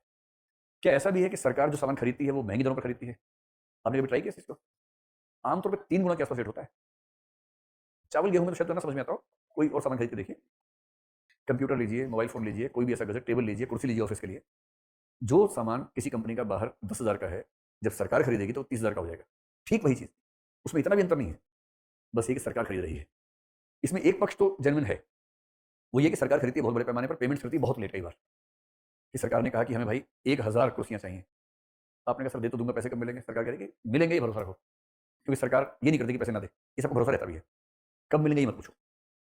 अब ये बेचारा गरीब ट्रेडर है या उतना बड़ा नहीं है मान लीजिए, इसने 1000 कुर्सियां बनाने के लिए बाजार से लोन लिया, 1000 कुर्सियां बनाई, सप्लाई की, उस लोन पे इंटरेस्ट पे करता जा रहा है और पेमेंट मिलने में लग गए मान लीजिए 10-12 महीने। तो 10-12 महीने का इंटरेस्ट ये पहले ही काउंटर के जोड़ देता है जब सरकार कोटेशन मांगती है, भैया तुम्हारा बड़ा महंगा पड़ता है हमें, तो हम तो ये जोड़ के बताएंगे इतना पैसा है। एक तो ये पक्ष है, ये तो जेन्युइन पक्ष है, और बाकी होता है 60-40 या 70-30 जो भी फार्मूला हो। बाबूजी बोलते हैं कुर्सी कितने की है जी? 1000 रुपए की है, और मेरा 300 आपका है, तो कुर्सी कितने की है? 1500 की है। 200 कहाँ से बढ़ गए मेरे? खाली तुम्हें बढ़ाओगे अपने? बच्चा फोटो खिंचवाएगा स्कूल में जाके, अपना भी तो बढ़ाएगा पहले, फिर मम्मी बढ़ाएंगे, फिर पापा बढ़ाएंगे, ऐसे थोड़ा होता है। तो दूसरी बात आप ये कह सकते हैं, एक तो भ्रष्टाचार गबन की समस्या है, दूसरी समस्या क्या समस्या लिखें, क्या भाषा लिखें? जो भी मैंने डिस्कस किया वो है सरकारी खरीद, खरीद की प्रक्रिया में कमी। सरकार जब भी प्रोक्योरमेंट करती है, बोलते हैं प्रोक्योरमेंट। प्रोक्योरमेंट जब सरकार का होता है तो हाई प्राइसेस पे होता है। एक दिक्कत ये है, इसका जिक्र आप कर दें। और सरकारी फंड्स का दुरुपयोग कहाँ होता है? क्या हम ये कह सकते हैं कि सरकार के बहुत सारे ऐसे खर्चे हैं जो उत्सव जैसे सेरिमोनियल खर्चे हैं, सिंबॉलिक खर्चे हैं, जो बहुत उपयोगी नहीं है? तो अनुपयोगी खर्चों की अधिकता। अनुपयोगी खर्चों में क्या क्या होता है? जैसे बहुत सारे सरकारी अधिकारियों की यात्राएं होती रहती हैं बार बार, उनमें से कई यात्राएं जबरदस्ती की होती हैं, कोई मतलब नहीं है, केवल उसको जाना फूफा के घर और फिर नकली यात्रा बना ली अपनी। बहुत सारी यात्राएं, बहुत सारे समारोह, और ये समारोहों के खर्चे, उत्सवों के खर्चे, यात्राओं के खर्चे, ये सब ऐसे हैं जो अपने आप में नॉन प्रोडक्टिव है, यानी कि अनुत्पादक व्यय इसको आप कह सकते हैं। इसकी वजह से उत्पादक व्यय करना मुश्किल होता है। फिर एक रेकरिंग खर्चा होता है, रेकरिंग का मतलब जो हर महीने होने हैं। सरकार की दिक्कत ये है कि जो पैसा डेवलपमेंट में खर्च होना चाहिए उसमें से ज्यादा पैसा खर्च हो जाता है उन चीजों में जो डेवलपमेंटल नहीं है। जैसे 1000 व्यक्ति की जरूरत है, आपने 2000 रखे हुए हैं, अब उन 2000 के वेतन देने में 1000 का वेतन एक्स्ट्रा खर्च हुआ, जबकि उस 1000 के वेतन में आप सड़कें बनवा सकते थे, बांध बनवा सकते थे। तो नॉन डेवलपमेंटल एक्सपेंडिचर जो है, गैर विकासात्मक खर्चा जो है, उसकी मात्रा ज्यादा है, या रेकरिंग खर्चा जो है उसकी मात्रा ज्यादा है, और इस वजह से जो डेवलपमेंट पे खर्च होना चाहिए वो नहीं हो पाता। फिर हमारे देश में जो राजनीति है आजकल पूरे मूड में आ रही है। किस मूड में आ रही है? कि लोक लुभावन राजनीतिक मुद्दे बोल दीजिए, जिसमें लोग क्या करते हैं, सब्सिडीज के आधार पर इलेक्शन लड़ते हैं। देखो सब्सिडीज 2 तरह की होती है, मेरिट और नॉन मेरिट। मेरिट सब्सिडी का मतलब है एक ऐसी सब्सिडी जहां सच में दी जानी चाहिए, जो लोकतंत्र को मजबूत बनाती है, और एक होती है नॉन मेरिट। नॉन मेरिट का मतलब दे दी पर उससे लोकतंत्र मजबूत नहीं बनता। इलेक्शन से पहले अगर कोई सरकार ये कहे कि अब से प्रत्येक गरीब व्यक्ति के लिए 100 यूनिट बिजली फ्री है, तो मेरे ख्याल से ठीक है, इसमें दिक्कत नहीं है। पर अगर वो कहती है कि देश के या राज्य के हर नागरिक के लिए फ्री है, तो दिक्कत है। भाई आप मध्य वर्ग के व्यक्ति हैं, कल को आप सिविल सेवक हो जाएंगे, आपको 100 यूनिट बिजली फ्री क्यों मिलनी चाहिए? क्या मिलनी चाहिए? नहीं मिलनी चाहिए। एलपीजी का सिलेंडर गरीब आदमी को फ्री मिले, सस्ता मिले, समझ में आता है। एक मध्य वर्गीय, उच्च वर्गीय व्यक्ति को सस्ता क्यों मिलना चाहिए? तो बिजली की सब्सिडी, पानी की सब्सिडी, और ये सब्सिडी किसको मिलनी चाहिए? गरीब व्यक्ति को मिलनी चाहिए। तो गरीब व्यक्ति को सब्सिडी मिले, वो भी बेसिक चीजों के लिए मिले, तो समझ में आता है। अगर अमीर व्यक्ति को सब्सिडी मिलती है तो वो नॉन मेरिट सब्सिडी है, और गरीब को भी अगर सब्सिडी मिलती है ऐसी चीज के लिए जो गैर जरूरी चीज है, तो उसे आप कैसे मेरिट सब्सिडी मानेंगे? अब जैसे पिछले इलेक्शन में समाजवादी पार्टी ने उत्तर प्रदेश में वायदा किया कि हम हर बच्चे को क्या देंगे, लैपटॉप देंगे। अब इस पर बहुत विवाद था कि क्या सरकार के पास सच में इतना पैसा है भी सही। कई इलेक्शन लड़ जाते हैं इस बात पे कि बिजली के बिल माफ कर देंगे, हम जितने ऋण लिए हुए हैं किसानों ने सारे माफ कर देंगे। अब जब ऋण माफी की योजना और पुराने बिल माफ करने की योजना इन सबको लेके इलेक्शन में, तो क्या होगा, इलेक्शन तो जीत गए। इलेक्शन जीतने के बाद पैसे हैं नहीं, जैसे पंजाब में हुआ। दिल्ली में बजट बहुत स्ट्रॉन्ग है दिल्ली का। आज से 10 साल पहले दिल्ली का बजट 40-45 हज़ार करोड़ रुपए का था साल का, अब वो हो गया 80 से 90 हज़ार करोड़ रुपए का। बिजली और पानी की सब्सिडी सब मिला के मेरे ख्याल से मैक्सिमम 1000 करोड़ के आसपास की है। तो 80 हज़ार करोड़ के बजट में 1000 करोड़ के आसपास खर्च हो गया, इससे बहुत फर्क नहीं पड़ रहा। पंजाब की इकोनॉमी इतनी डामाडोल थी, वहाँ भी वायदा कर दिया बिजली फ्री, ये फ्री, वो फ्री। पैसा है ही नहीं। जब पैसा है ही नहीं और आपने वो सारा पैसा सब्सिडी देने में खर्च कर दिया, उसके बाद प्रशासन चलाना, नए प्रोजेक्ट्स लेके आना, सड़कें बनाना, ये करना वो करना कहाँ से होगा। इसलिए बहुत जरूरी है कि हमारा सुप्रीम कोर्ट इस मामले में इंटरवीन करे, ये सारी पार्टियां मिलकर कोई समझौता करें और चीजों को ठीक करें। क्या आप कुछ और बता सकते हैं जहां आपको लगता हो कि हमारी सरकार को ध्यान देने की जरूरत है ताकि लोक निधि का दुरुपयोग ना हो सके। एडवर्टाइजमेंट से खर्चा भी लोक लोहार में कर लीजिए कि इसमें जो राजनीतिक दलों का पूरा पूरा पेज का जो ऐड आता है, कोई नई स्कीम निकाली, अब जैसे आज आया हुआ है तेलंगाना की तरफ से, कल था राजस्थान की तरफ से, तो इसमें एडवर्टाइजमेंट जो है पॉलिटिकल लेकिन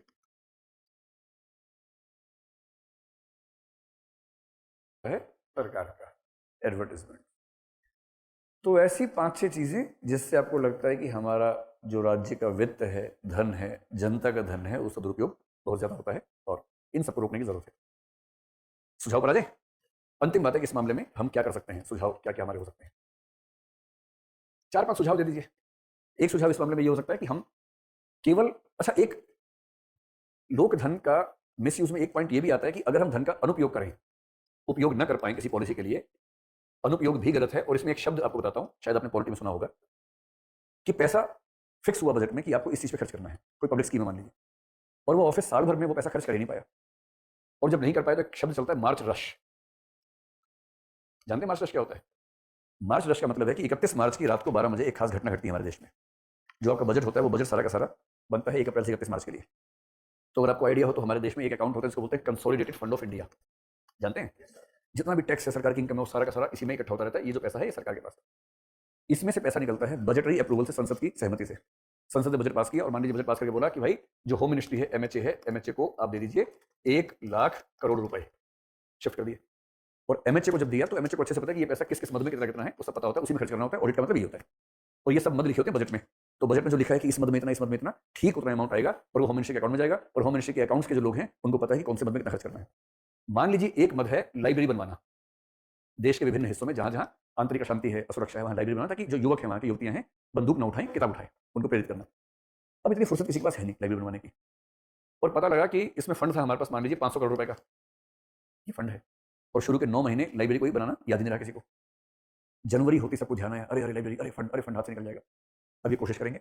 और 31 मार्च को रात को 11:59 तक का टाइम होता है। जैसे ही बजे रात के 12 टन से आवाज आई और जितना अमाउंट यहाँ पर बचा हुआ है वो सारा अमाउंट यहाँ से निकल के वापस चला जाएगा इधर। और अगर आप अमाउंट खर्च नहीं कर पाए तो अगले साल के बजट में ये प्रश्न भी उठेगा कि अमाउंट मांगा क्यों था, जब खर्च करने की हैसियत नहीं थी तो भाई क्यों मांगा था। और अगली बार अमाउंट मिलेगा भी नहीं। फिर कोई अधिकारी नहीं चाहता कि अमाउंट कम मिले, सब चाहते ज़्यादा मिले। तो मार्च में एक मार मचती है सरकार में, उस मार को बोलते हैं मार्च रश। और वो मार क्या होती है, अरे भाई मार्च आ गया, फंड बचा, खर्च करो खर्च करो खर्च करो खर्च करो। और अकेले मार्च में इतना फंड खर्च होता है जो कम से कम 5-6 महीने के बराबर का होता है। और तब क्या होगा, लाइब्रेरी के नाम पे कुछ भी कूड़ा करकट मंगवाएंगे, कुछ भी उठा लेंगे, बनाएंगे लाइब्रेरी, बनाएंगे अस्पताल, और हड़बड़ी में बहुत सारा पैसा बेकार हो जाता है। तो एक वजह है अनुपयोग होना, और मार्च रश के चक्कर में पैसे का गलत उपयोग हो जाना, ये भी एक दुर्घटना होती है, क्योंकि उसके बाद पैसा बचता नहीं है। इसका समाधान कोई शायद निकाला जा सकता हो, निकालने की कोशिश करेंगे तो क्यों नहीं निकलेगा। मेरे ख्याल से अब कोई पॉइंट इसके अलावा नहीं बचता है। ठीक है, चलिए अब आइए कि इसके समाधान क्या क्या हो सकते हैं। अगर हमें समाधान करना हो तो क्या करें इस मामले में। आप लोग अपना बजट बनाते हैं महीने का, या भगवान भरोसे चल रहा सब कुछ बनाते हैं? कितने लोग आप से रोज हिसाब लिखते हैं अपने पैसे का? क्या बात, बहुत बढ़िया। चलो सुझाव देखिए। सुझाव मैं कहना चाह रहा हूँ कि हम 2 चीज़ों पर काम करते हैं। एक बात सरकार में कही जाती है कि जैसे ऊर्जा के मामले में क्या कहते हैं, यदि आप थोड़ी सी ऊर्जा बचा लेते हैं तो वो ऊर्जा के उत्पादन के बराबर ही है। भाई अगर मैं 500 यूनिट खर्च करता हूँ अपने परिवार में महीने में, और मैंने घर में सिर्फ इतना किया कि सबसे पहले एक काम करो, कभी भी कोई पंखा या लाइट अनावश्यक ना जले, ध्यान रखो। सबने ध्यान रखा, 100 यूनिट कम हो गया। 100 यूनिट का कम कंजम्पशन होना 100 यूनिट के अतिरिक्त उत्पादन के बराबर है या नहीं है? एकदम बराबर है ना। तो हमें सिर्फ ये नहीं देखना है खर्च कहाँ कहाँ हो रहा है, ये भी सोचना है कि क्या हम कुछ ऐसा उपाय कर सकते हैं कि सरकार की आमदनी स्वाभाविक रूप से बढ़ने लग जाए, और बढ़ जाए तो हमारे खर्चे की समस्या अपने आप कम हो जाए। एक पक्ष भी सोच के देखेंगे, पहले सोचते सामान्य बातें देखिए। एक बात तो यह है कि मेरे ख्याल से हमें मान लेना चाहिए कि सरकार को हर जगह टांग लाने की जरूरत नहीं है, और यदि सरकार हर जगह टांग नहीं अड़ाएगी तो चीजें वैसे भी अपने आप ठीक होने लग जाएंगी। सरकार ने इस मामले में एक काम किया जिसको बोलते हैं कॉम्पिटिशन। जैसे कॉम्पिटिशन होता है ना, गुणवत्ता अपने आप ठीक होने लग जाती है, और कॉम्पिटिशन ना हो तो व्यक्ति कॉम्प्लेसेंट हो जाता है। तो सरकार ने पहले क्या किया, कॉम्पिटिशन करवाया, सरकारी उद्यमों के बीच में ही करवा दिया। ये आपसे कुछ साल पहले की बात है। जैसे आप लोग जब पैदा हुए थे, आप चुन्नू मुन्ने थे जिस ज़माने में, जब आप घुटनों के बल घूमते होंगे, अगर आप कभी स्कूटर पे या बाइक पे या कार पे गए हों, कार तो उस ज़माने में शायद कम होती होगी, स्कूटर बाइक तो होता होगा, और आपने पेट्रोल भरवाया हो, तो आप पाएँगे उस समय पेट्रोल भरवाने का मतलब था केवल सरकारी पेट्रोल पंप होते थे, वो भी 1 या 2 कंपनी के होते थे। धीरे-धीरे सरकार ने उसे बढ़ाया, या सिलेंडर तो आपके घर में आता ही होगा गैस का। आप देखेंगे आज से 5-7 साल पहले सिलेंडर अगर भारत गैस है तो भारत गैस का ही आएगा आपके पास, और इंडेन का है तो इंडेन का ही आएगा। फिर सरकार ने क्या कर दिया, उसमें कन्वर्टिबिलिटी कर दिया आपस में, कि आप सरकारी कंपनियों में ही आपस में चूज़ कर सकते हैं, एक-दूसरे को बदल सकते हैं। तो जैसे गैस सिलेंडर्स में, एलपीजी में ये एक प्रयोग किया गया। उसके पहले क्या था कि सब लोग सबको पता था कि मेरा ग्राहक मेरे पास ही रहेगा, जा ही नहीं सकता कहीं। और जैसे ही ये कॉम्पिटिशन थोड़ा-सा आया, तो उसके बाद इन सारी कंपनियों में ये होड़ मची कि हम अपनी उत्पादकता बढ़ाएँ, अपने खर्चे कम करें, प्रॉफिटेबिलिटी बढ़ाएँ। तो सरकार जहाँ-जहाँ थोड़ा-थोड़ा कॉम्पिटिशन बढ़ाए और थोड़ा-सा प्राइवेटाइज़ेशन बढ़ा दे। इससे क्या होता है, प्राइवेटाइज़ेशन करते ही, थोड़ा-सा डिसइन्वेस्टमेंट करते ही, सरकार के खर्चे कम होने लगते हैं और सरकार उन क्षेत्रों से बाहर निकलने लगती है जिसमें सरकार का होना आवश्यक नहीं है। सरकार को हर जगह टांग नहीं फँसानी है। अब प्राइवेटाइज़ेशन जैसे हमने किया, टेलीकॉम में किया। पहले टेलीकॉम में बहुत नुकसान उठाते थे, सरकारी टेलीफ़ोन होते थे, खूब खर्चा हम करते थे। अब जब से टेलीकॉम की दुनिया में थोड़ा-सा प्राइवेटाइज़ेशन हुआ, उसके बाद से क्या हुआ है, बहुत सारा रेवेन्यू मिलता है, टैक्स का हमें। सबसे पहले सरकार 2G स्पेक्ट्रम, 3G स्पेक्ट्रम बेचेगी, उसमें कई लाख करोड़ रुपए मिलेंगे। फिर आप जो भी फ़ोन यूज़ करते हैं, आप जो बिल पे करते हैं, आपको पता ही होगा कि हर बिल में जीएसटी लगा होता है। तो टेलीफ़ोन के बिल जो हम पे करते हैं, उसमें जीएसटी कलेक्शन बहुत तगड़ा होता है सरकार के पास। ये केवल सरकार करेगी तो नहीं हो पाएगा, सर्विसेज़ भी कम रहेंगी। इसी तरह से यदि हम रेलवे वगैरह में भी अभी डिसइन्वेस्टमेंट हमने कहाँ कर दिया, एयर इंडिया में कर दिया। एयर इंडिया का पैसा जो बेच के मिला 18,000 करोड़, शायद उन्होंने ले लिया, बात खत्म हुई। 18,000 करोड़ में सस्ता बिका, महंगा बिका, एक सेकेंडरी बात है। हमारे रोज़ के झंझट, हमारा हर साल का नुकसान, हम हर साल कई हज़ार करोड़ का उसमें नुकसान कर रहे थे, उससे तो बचे। और हवाई जहाज़ में जाने वाला आदमी अगर ये कहे कि मुझे सब्सिडी चाहिए, तो भाई बैलगाड़ी पे जाओ फिर। अब हवाई जहाज़ में जा रहे हो, तो हवाई जहाज़ वाले मार्ग पे सरकार क्यों खर्च करेगी पैसा अपना? और सरकारी कंपनी आमतौर पे घाटे में रहती है, हमें पता है, हमारी वर्क कल्चर ऐसी है। तो जहाँ-जहाँ से बाहर निकल सकते हैं, बाहर निकलो। जहाँ-जहाँ आप किसी प्राइवेट को भी ला सकते हो, जैसे ऑयल वगैरह में, ऑयल सेक्टर में पहले केवल ओएनजीसी काम करती थी, अब प्राइवेट सेक्टर भी बीच में आ गया। तो कॉम्पिटिशन बढ़ता है, सरकार पे दबाव बढ़ता है। अब ओएनजीसी पर दबाव है कि रिलायंस पेट्रोकेमिकल जैसी प्रोडक्टिविटी से काम करता है बीकानेर के इलाके में, जैसलमेर के इलाके में, वैसी प्रोडक्टिविटी से काम उनको भी करना पड़ेगा। इससे उनकी एफिशिएंसी बढ़ेगी, तो हमारा जो धन, पब्लिक मनी है, उसका मिसयूज़ कम होगा, उसकी वैल्यू बढ़ेगी। तो पहली बात है, सरकार को ये मान लेना चाहिए कि हर चीज़ में हमें नहीं फँसना है, तो थोड़ा-सा कॉम्पिटिशन, थोड़ा-सा निजीकरण, थोड़ा-सा विनिवेश करके कोशिश करनी चाहिए कि फंड्स हमारे वहीं खर्च हों जहाँ डेवलपमेंटल काम हो। सरकार का काम है डेवलपमेंट करना, बाकी हर चीज़ में टांग फँसाना सरकार का काम नहीं होना चाहिए, इस बात को सरकार को समझना चाहिए। दूसरी बात, जब हम पॉलिसी बनाते हैं, अब तो तकनीक का ज़माना है, पॉलिसी बनाने के समय डेटा एनालिसिस पर काम बहुत बारीकी से करने की ज़रूरत है। अब पहली बार हमारे पास ऐसे सिस्टम्स हैं, ऐसे सॉफ्टवेयर्स हैं, हम बिग डेटा एनालिसिस कर सकते हैं। अब तो हालत ये है कि आप कंप्यूटर पे एक एंटर मार के यहाँ तक देख सकते हैं कि देश के कौन से ज़िले के कौन से गाँव के कितने परिवारों में हैंडपंप है, कितने परिवारों में बिजली कनेक्शन है। इतना स्पेसिफिक लेवल पे प्लानिंग कर सकते हैं। पहले क्या था, प्लानिंग अनुमान से करनी पड़ती थी। तो प्लानिंग बहुत अच्छी तब होगी जब हम बिग डेटा एनालिसिस करेंगे, उससे हमारा खर्चा स्वाभाविक रूप से कम होगा। पॉलिसी के अलावा जब हम बजट बनाते हैं, तो बजट बनाने की प्रक्रिया में क्या ध्यान रखें, 3 शब्द आप पढ़ेंगे इकोनॉमी में, इन तीनों का इस्तेमाल करना है। ये कहेगा कि इनका प्रयोग होना शुरू हो गया, इनको थोड़ा-सा और धार देने की ज़रूरत है। एक होता है ज़ीरो बेस बजटिंग, सुना है? एक होता है जेंडर बजटिंग और एक होता है परफॉर्मेंस बजटिंग। इन तीनों चीज़ों को लगातार आगे बढ़ाने की ज़रूरत है। इन तीनों का मतलब मैं उम्मीद कर रहा हूँ कि आप समझ पा रहे होंगे। इनका बेसिक मतलब क्या होता है? ज़ीरो बेस बजट का मतलब है, जैसे मान लीजिए आपने घर पे कहा कि पापा मुझे रोज़ जूस पीना होता है और जूस का महीने का खर्चा 1500 रुपए है, ये मुझे हर महीने चाहिए। पापा ने कहा वेरी गुड बेटा, तुम जूस पियो, तुम्हारी हड्डियाँ मजबूत होंगी, ज़रूर जूस पियो। जो मैं तोड़ता हूँ वो हड्डियाँ मजबूत तुम्हारी होनी चाहिए, तुम रोज़ जूस पियो। बस महीने में एक बार तोड़वा लिया करो और बाकी जूस तुम रोज़ पियो। तो पापा ने सैंक्शन कर दिए पैसे 1500 महीने के जूस के। 3 महीने में पापा ने पूछा कि बेटा जूस पी रहे हो? आपके मुँह से निकल गया जूस। पापा ने कहा जूस नहीं पीते हो? आपको याद नहीं है कि आपने ये बात कही थी पापा से? आपने पैसे लिए थे किसी और काम के लिए, लेकिन जूस कह के लिए थे। और बाद में आप भूल गए कि जूस बोला हुआ है आपने। आपको लगा कि आपने कुछ और बोला था, लेकिन आप भूल गए। पापा ने एक दिन पूछ लिया रैंडमली और आपने कहा जूस, जूस कौन पीता है? बोले अच्छा। बोले मैंने बेटा तुम्हारा बजट बना रखा है, तुमने जो बताया था मैं नोट कर लिया था। जो तुम हर महीने 15,000 रुपए लेते हो, उसमें से 1500 जूस के थे। तो अगले महीने से ये वाले पैसे खत्म हो गए आपके। अब से 13,500 मिलेगा महीने का। अब आप बता भी नहीं सकते किस चीज़ के पैसे थे वो। आप कह ही नहीं सकते कि आपकी होने वाली बहू का मोबाइल का फ़ोन रिचार्ज करवाता हूँ या उसको बाइक पे घुमाना होता है, आपके होने वाले दामाद को पार्टी देनी होती है। अब ये कह भी नहीं सकते। अच्छा, आपको लगा कि आपके बारे में नहीं बोलेंगे? सिर्फ लड़के बदमाश होते हैं? कंधे से कंधा मिला के महिलाएं बराबर चल रही हैं सब पुरुषों के, किसी क्षेत्र में पीछे नहीं है। कौन बच्चा बाप को लेकर बताता है कि सिगरेट का खर्चा इतना होता है? क्या बोलता है जूस का खर्चा होता है? और एक दिन मामला पकड़ा गया। तो जीरो बेस बजटिंग का मतलब ये हुआ कि आपने एक बार एक खर्चा बताया और आप मान के चल रहे हैं कि इतना तो मिलता रहेगा, बढ़ता जाएगा, बढ़ता जाएगा। जीरो बेस का मतलब नहीं, हर बार जीरो से शुरू करेंगे। आपको हर साल, हर महीने बजट में बताना पड़ेगा कि इसको जीरो क्यों ना मान लिया जाए और क्यों इसकी जरूरत आपको है। तो पहले कहते थे बजट में जैसे एक अमाउंट सैंक्शन हुआ, अगले साल और बढ़ जाएगा और बढ़ जाएगा, कोई सवाल नहीं पूछेगा। अब सवाल पूछते हैं कि चाहिए ही क्यों? पहले ये बताओ, ज़्यादा तो बात की बात है, चाहिए ही क्यों? परफॉर्मेंस का मतलब उस डिपार्टमेंट की परफॉर्मेंस कैसी रही, उसके बेस पर पैसा देंगे कि वो ठीक से परफॉर्म करता गया है नहीं। और जेंडर का मतलब इंक्लूसिवनेस के लिए हर स्कीम में महिलाओं को विशेष रूप से या थर्ड जेंडर को विशेष रूप से क्या योजनाएं हैं। और आजकल मानते हैं कि इंक्लूसिवनेस ऐसी होनी चाहिए कि हर सामाजिक वर्ग के लिए बजट में एक स्पेसिफिक एलोकेशन होना चाहिए, ताकि इंक्लूसिवनेस हमारे पब्लिक रिसोर्सेज को खर्च करने की प्रक्रिया में अपने आप आ जाए। चलिए, फिर बजट के बाद एक चीज होती है ऑडिट। ऑडिट हमारी सरकार में होता है, मैंने आपसे कहा इंटरनल भी होता है, सीएजी भी करता है, आप कहिए इसके अलावा सोशल ऑडिट भी होना चाहिए। और सोशल ऑडिट के साथ में एक चीज जोड़ दीजिए, कल आपको एक एक्ट का नाम बताया था जो अमेरिका में चलता है, भारत में नहीं चलता अभी, बताओ कौन बताएगा? False claims act. यस, आप बोलिए कि झूठा दावा अधिनियम भारत में लागू करना चाहिए। जिस दिन वो लागू हो गया, करप्शन के बहुत सारे मामले अपने आप समाप्त हो जाएंगे। सोशल ऑडिट कुछ कुछ वही है। सोशल ऑडिट का मतलब है जिस समाज में कोई योजना चल रही है, सरकार की काम चल रहा है, वहां के लोग सरकारी डॉक्यूमेंट्स को देख के ऑडिट करेंगे। सूचना का अधिकार इस सोशल ऑडिट मैकेनिज्म का ही परिणाम है, ध्यान रखिएगा। राजस्थान में जो ब्यावर नाम की जगह है, वहां से आंदोलन शुरू हुआ था। सूचना का अधिकार बाद में हुआ, पहले वो सोशल ऑडिट का आंदोलन था। उसमें क्या किया, कुछ सामाजिक संगठनों ने, अरुणा रॉय का नाम सुना होगा आपने। एक लोक पंचायत है कि पूरे समाज को बुला लिया। कई लोग हैं जिनको नरेगा के तहत पैसा मिलना चाहिए, काम मिलना चाहिए, काम नहीं मिला, उनको बुलाया, उनसे पूछा गया मंच पे।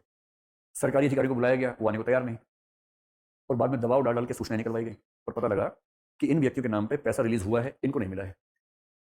क्यों? उस समाज को ये नहीं पता चलना चाहिए कि किस किस व्यक्ति के नाम पर नरेगा का पैसा रिलीज हुआ, पता चलना चाहिए, करप्शन होता है। और यदि सोशल ऑडिट की व्यवस्था हो जाए कि समाज के लोग अपने समाज के विभागों से ये सूचनाएं लेके ऑडिट कर सकेंगे, तो आप समझ सकते हैं कि करप्शन करने से पहले आदमी 500 बार सोचेगा और उसके बाद नहीं करेगा। और उससे जो बचता है फॉल्स क्लेम्स एक्ट, उसके बाद तो हर आदमी जासूस बन जाता है। और जहां उसने केस वेस किया और उसको कुछ रेवेन्यू मिलना शुरू हुआ, कंपनसेशन मिला, तो ये तो अपने आप में पूरी अर्थव्यवस्था है, वैकल्पिक करियर हो जाता है। 5 चीजें। इसके बाद बस एक आध बात और कर लीजिए जो मैं अंत में एक पॉइंट दूंगा, बाकी तो ठीक है। अब ये अंतिम बिंदु एक बार जो मैं कहना चाह रहा हूं, क्या हम अलग अलग संस्थानों को, संस्थान का मतलब कोई भी ऑफिस, संस्थान या कार्यालय, कार्यालयों को प्रेरित किया जाए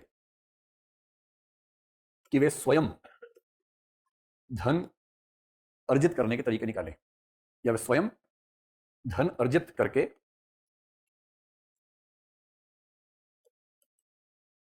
अपना खर्च पूरा करें। पूरा ना हो तो कम से कम चौथाई करें, आधा करें, कुछ तो करें। अगर ये चीज हो जाए तो हमारा लोक धन की बचत काफी बड़ी मात्रा में हो सकती है। और ये टैक्स नहीं होगा, टैक्स होगा तो सरकार के पास जाएगा। हम तो फीस की बात कर रहे हैं। क्या इसका मतलब हो सकता है? जैसे इसका एक एग्जांपल ये हो सकता है कि दिल्ली मेट्रो रेल कॉर्पोरेशन ने एक प्रयोग शुरू किया, देश के बहुत सारे मेट्रोज ने करना शुरू कर दिया। उसके बाद से मेट्रो रेल कॉर्पोरेशन ने कहा कि भाई हम निजी क्षेत्र के लिए एक स्कीम लेके आए हैं, यदि कोई निजी कंपनी चाहे तो हमारे पूरे के पूरे स्टेशन को 1 साल, 2 साल या 3 साल की मियाद के लिए अपना नाम दे सकती है, एक निश्चित राशि का भुगतान करके। दिल्ली में कम से कम 50 ऐसे स्टेशन होंगे जो किसी ना किसी कंपनी के नाम के साथ एसोसिएटेड हैं। एक हमने भी करोल बाग का मेट्रो स्टेशन लिया हुआ है, उसमें उसका नाम है करोल बाग दृष्टि आईएएस। ऐसे कई लोग करते हैं। जयपुर जाएंगे वहां देखेंगे, लखनऊ जाएंगे वहां देखेंगे, नोएडा जाएंगे वहां देखेंगे। इससे क्या होगा? मेट्रो में जो लोग ट्रैवल कर रहे हैं, खर्चा बहुत ज्यादा है, ट्रेन में लगातार एसी और तमाम खर्चे हैं, टिकट महंगी हो जाती है। अगर 50-100 कंपनियां एक एक स्टेशन का रख रखाव अपने पास ले लें, रख रखाव भी उनको करना है, वो सफाई वफाई से लेकर बहुत सारे काम खुद ही करवा देंगे और उसके बदले बहुत सारा धन भी उनको देंगे, वो हर जगह का रेट होता है। इससे क्या होगा कि मेट्रो का बहुत सारा रेवेन्यू यहाँ से आ गया कि उसको कुछ करना नहीं है, लेकिन रेवेन्यू मिल गया, उस रेवेन्यू की वजह से वो अपनी टिकट कम कर सकता है, जनता का बोझ कम कर सकता है। फिर ऐसे बहुत सारे हैं, जैसे भारत में इस समय सबसे ज्यादा जमीन किसके पास है? रेलवे के पास है और पोस्ट ऑफिस के पास है। पोस्ट ऑफिस तो जैसे शरीर के अंदर नसों में रक्त पहुंचता है हर जगह, वैसे पोस्ट ऑफिस देश के हर जगह पहुंचा हुआ है। इतनी जबरदस्त रीच किसी की नहीं है जितनी पोस्ट ऑफिस की है, पोस्टल डिपार्टमेंट की है। अब हर गांव में, हर कस्बे में पोस्ट ऑफिस के पास अपने अपने कंपाउंड्स हैं। क्यों उन कंपाउंड्स का उपयोग हम और चीजों के लिए कर सकते हैं? भाई पोस्ट ऑफिस अगर एक स्कीम बना रहे सरकार की सहमति से कि पोस्ट ऑफिस का 25% एरिया एक कमर्शियल विंग होगा जो किराए पर दिया जा सकेगा। पोस्ट ऑफिस आमतौर पर काफी ह्यूज होते हैं, बड़े होते हैं, कोई बहुत बड़ी बात नहीं है। एक फ्लोर का है, एक फ्लोर बना दीजिए, कंस्ट्रक्शन कॉस्ट तो बहुत ज्यादा नहीं है, जमीन की कीमत ज्यादा होती है। रेलवे की इतनी जमीन है, अगर रेलवे अपने हर स्टेशन पर उसको अच्छे से डेवलप करके एक मॉल जैसा बना दे, बहुत सारी शॉप्स बना दे उसके अंदर, जैसे आजकल बन रहे हैं, स्टेशन बन रहे हैं, उससे क्या होता है कि हमारा बहुत सारा खर्चा उसी पैसे से निकल जाता है। कॉलेजेस, स्कूल्स, यूनिवर्सिटीज जो सरकारी हैं उनके लिए वैसी बात कही जाती है। भाई कॉलेज में ऑडिटोरियम होता है, क्लासरूम्स होते हैं। कॉलेज है सुबह 7 बजे से दोपहर 3 बजे तक। 3 बजे के बाद यदि कोई निजी कंपनी, कोई एनजीओ उनके ऑडिटोरियम को रेंट पे लेना चाहे, कोई फंक्शन करना चाहे, एक फंक्शन का रेंट आमतौर पर 50,000 से 1 लाख रुपए के बीच में होता है। अगर महीने में 10-12 दिन कोई कॉलेज का ऑडिटोरियम रेंट पे चला जाए और उसको 10 लाख रुपए महीने के मिल जाए, उससे कितने खर्चे कम हो जाएंगे उसके इंस्टीट्यूशन के। और इस तरह से क्या होगा कि बहुत सारे खर्चे ये सरकारी संस्थान अपने सर पर निकाल पाएंगे, हमेशा उनको पब्लिक मनी की ओर मुंह ताकना नहीं पड़ेगा। क्या मैं आपको समझा पाया? और अंतिम बात, करप्शन रोकने के लिए संकेत कर दीजिए कि करप्शन रोकना एक प्राथमिकता होनी चाहिए। और करप्शन रोकने के लिए जो सुझाव कल दिए थे वो सारे सुझाव तो हैं ही, प्लस सीवीसी और लोकपाल की भूमिका का विशेष जिक्र कर दीजिएगा। और करप्शन अगर रुक जाता है तो हम मान सकते हैं कि काफी हद तक चीजें ठीक हो जाएंगी। ये हुआ utilisation of public funds, public money या पब्लिक फंड्स।